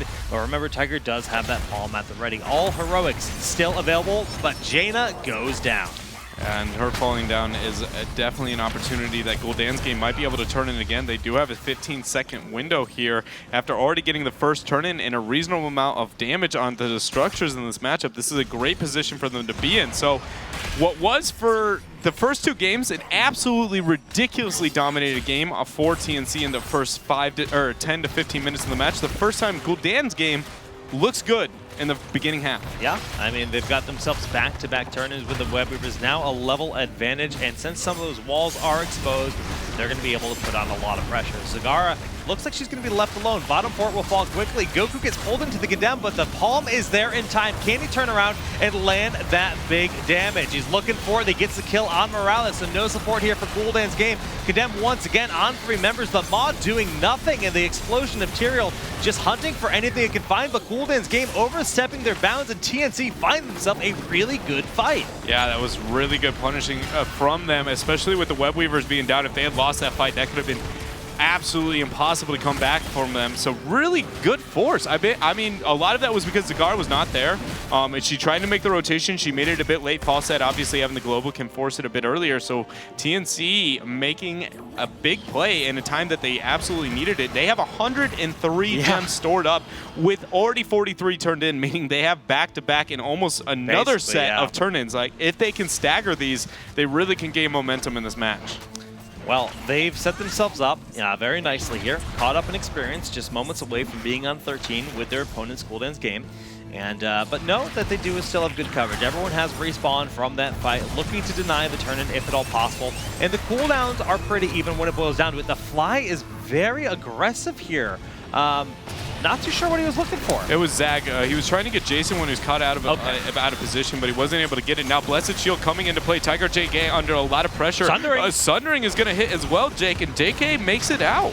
Yeah, that was really, really nicely done there by Goku, who's been on point all game long. The power slide to retreat there from ETC, and they have backed away. But the turn-in for the first time in this game for TNC. Now, this bottom Web Weaver is pretty far back, so that's staggered. It's going to allow them to push that back in. They need to get to the mid lane and try to take out some structures. Yeah, they need mid and top is the one that they have to concentrate to get some value out of, but they can't funnel too hard again because Maw is going to be up off the cooldown. Sundering still down, and Mosh is only just now coming off of the cooldown so they don't have necessarily the best team fighting tools. Just opening up the map, getting some front walls is really just a dream situation for them because of that.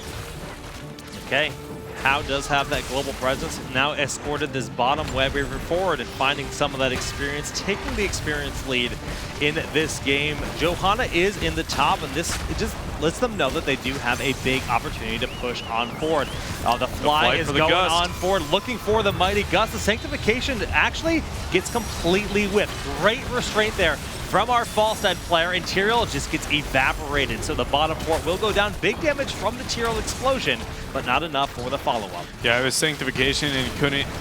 He was afraid of the Gus and wouldn't have been able to neglect the Gus for himself, but I mean, you just saw how new in. He just was like, okay, well, you're going to Sanctum. I'm just not going to do anything. And it only hit the Tyrael too, right? Like, it wasn't like it was going to be a huge gust. Even if he hit it, he could have just dropped the Q, for instance, and repositioned himself. So good restraint there on the side of TNC here. They do have a lot to turn in still, 124 on their side, as we now say almost dead even when it comes to experience, identical structure status.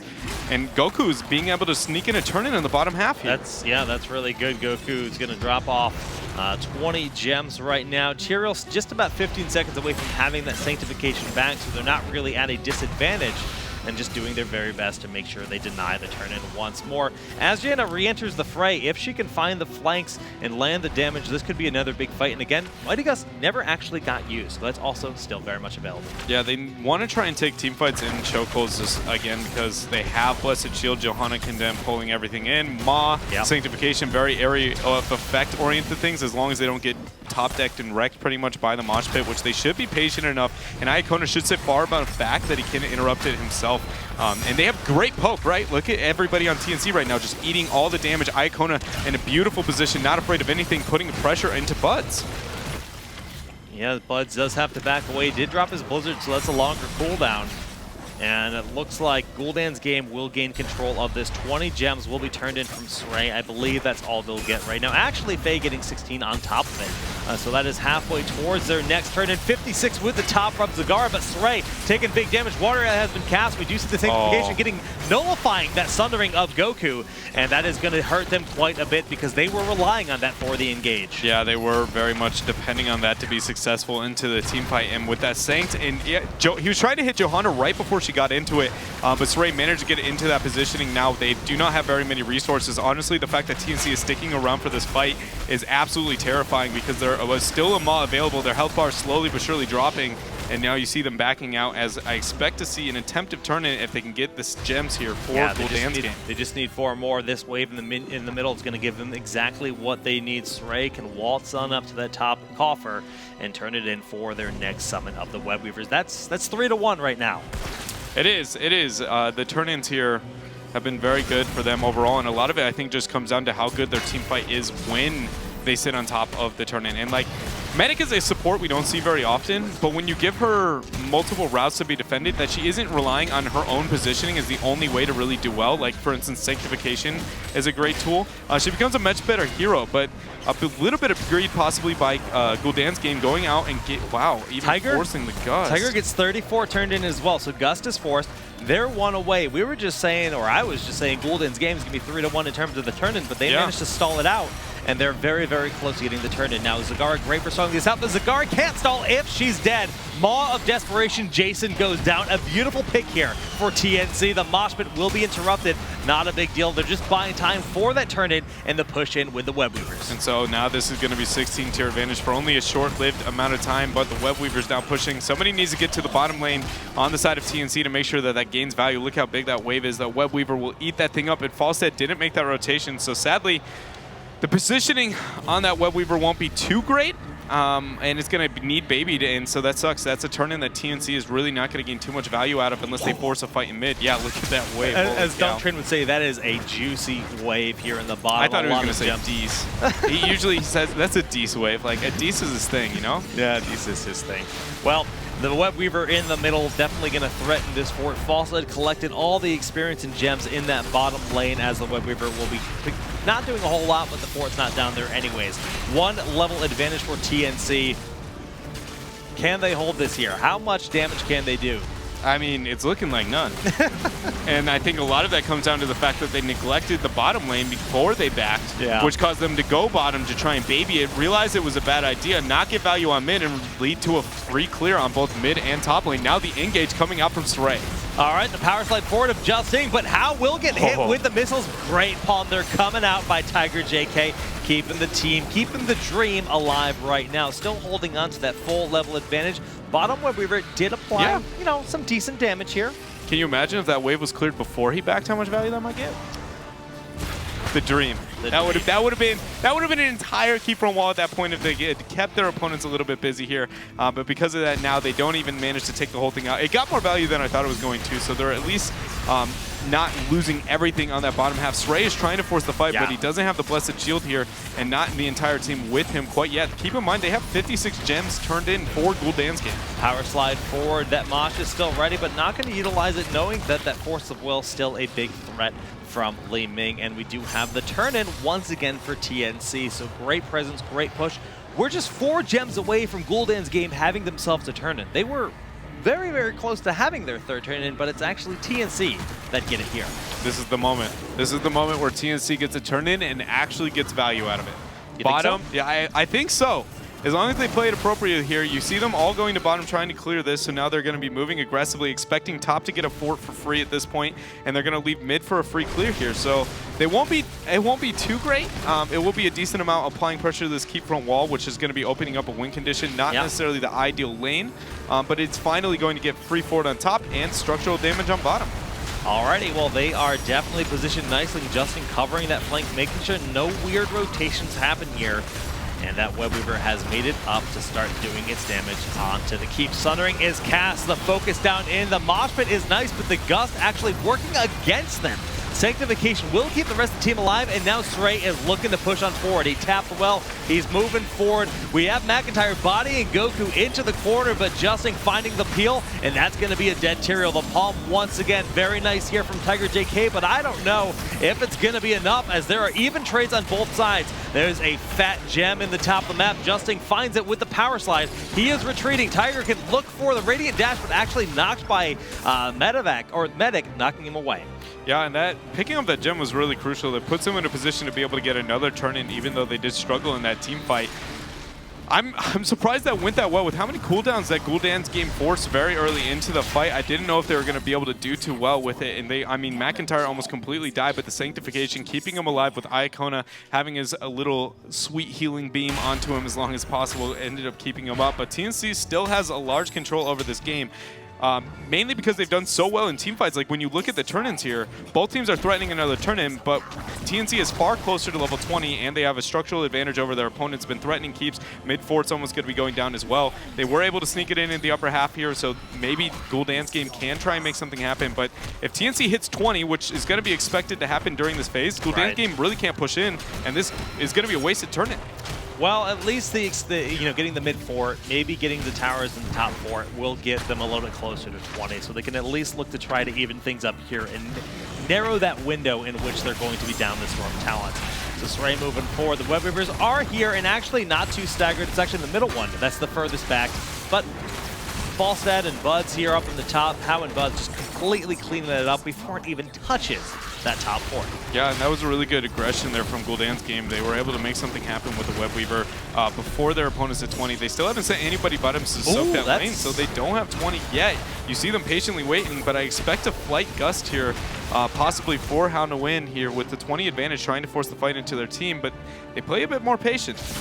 Okay, the bolt going forward. The fly is in, and the barrel roll, and the gust completely nullified by that Sanctification. But doesn't matter, the medevac picked up. They're gonna try to fly out, and the Maw's gonna buy some time, but Justin finding a mosh pit at the last moment. The explosion of Tyrael finds the kill, but the Divine Palm is there, and TNC is running away with this fight. How one of the only members remaining in the back there, excuse me, no, he's on the blue team. He's on the good side of TNC. He's on the good side of TNC. I don't think I've ever seen such a dream strike gust in my life. Sundering splits the seas and he goes, ooh, right down the middle. Not ended up hitting anybody out of that, confirming 5 kills. It should be. There's no tools up for 35 seconds here. As long as Justin doesn't die, which he shouldn't. He's got ETC. He's got a lot of. He's got Karzim with him as well. That is going to be GG. So I mean, with one wipe, TNC.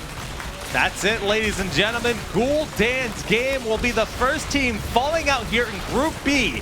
And TNC with, arguably an upset, moving on forward to face Gale Force Esports in the final match of the group. Yeah, and who thought we'd ever see that matchup, right? The fact that Gale Force Esports is in there in the first place. And team name change, obviously this went to Game 3 and maybe not the best showing, but they showed they have solid drafting. They had a large control of the majority of the games. That was the first time they didn't look like they had absolute control of the match.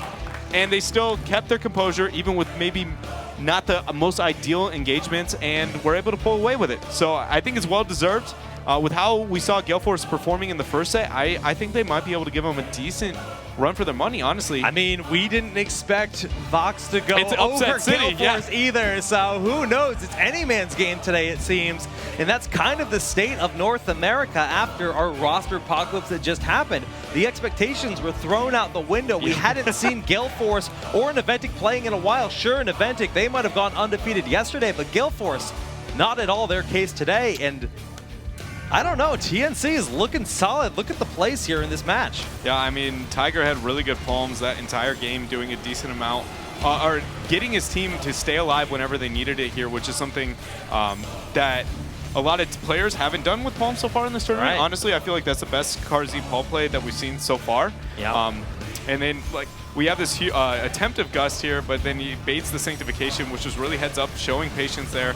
Sometimes being controlled with your spells and patient with them is just as valuable as being very aggressive and instant with them, so really good job from them here. And again, I mean, this is the only fight that it really felt like they kind of lost this entire game.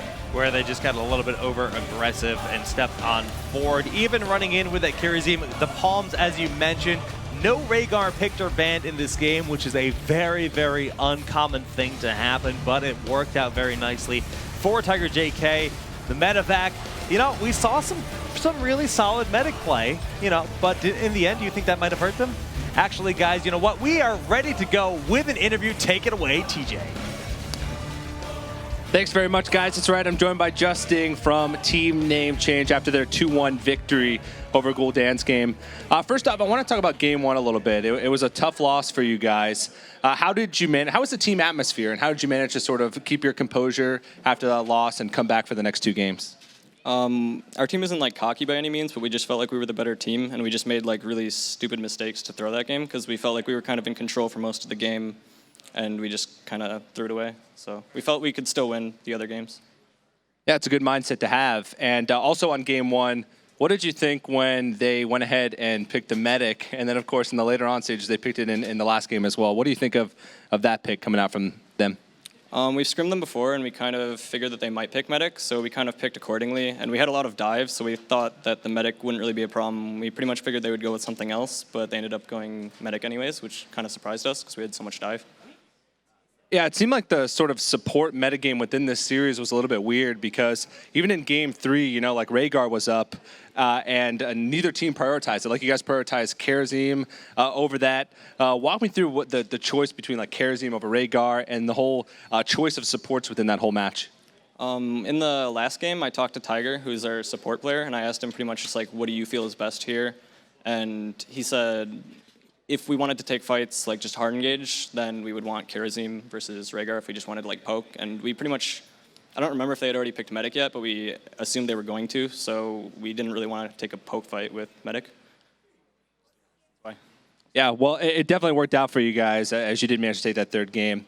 So looking forward to the next series. You guys just have to, you know, play right again. You're going up against Gale Force Esports, which I'm sure looking at the match earlier when they played against Vox and Hill, you weren't expecting to go against Gale Force. But how do you feel going into this final decider match? What do you think of Gale Force Esports as a whole? I think they're really good, and they've kind of been like our kryptonite. So like in the last event too. So I think hopefully we can beat them this time, and we'll just improve what we did in the last series. It'll be good to get a rematch. All right, there you go. Well, good luck, man. I'll let you go prep and get ready for that match. But one more match left on the day when we come back. Final match between Team Name Change and Gale Force Esports. Don't miss it. We'll be right back. My name is Fan Yang. My battle tag is Fan. I'm 23 years old, and I'm from Team Naventic. The reason why I think that Team Naventic has been so successful is that we both are able to play the same style of game together very well, and we have very skilled individual players in terms of mechanics. Zuna's shot call is like a pretty aggressive style of play. Pretty much as the shot caller, I just call down the rotations, what lanes need to happen, and just how we want to play the style and calling out targets during team fight. If one goes in, everyone goes in, so no one hesitates, even if it's a bad call or a wrong decision. As long as the whole enemy team doesn't fully commit against it, then it usually will play out. All of us are, I would say, pretty like top tier players in terms of just mechanics alone, and that allows us to kind of, you know, win the little trades, win the 1 versus 1s, and all of that combined just leads us to be one of the top teams. Fan's definitely one of the strong players in the NA scene. I think that I've been one of the most consistent players, which is why people say that about me. But I think that all of the top North American players are pretty close in skill level. I definitely think that Naventic's the strongest team in NA at the moment, with GFE and Cloud9 not being here anymore, and GFE being a little unstable, losing to PBA. So we should be able to beat everyone here. Right now is a very interesting time because one of the biggest roster apocalypse has just hit North American teams. So everyone is really shuffled around, and everyone's really excited to show what they got and see how good their new teams are. I'd say we're just as excited to show that we can still hold that #1 spot, and I'm looking forward to that. For this tournament, we definitely need to come out as just the victors, just need to win the whole thing. Doesn't matter how many losses we get playing, we just need to come out with a W at the end of it. Only the first place is going to qualify for BlizzCon, and yeah, nothing else other than first will leave us fulfilled.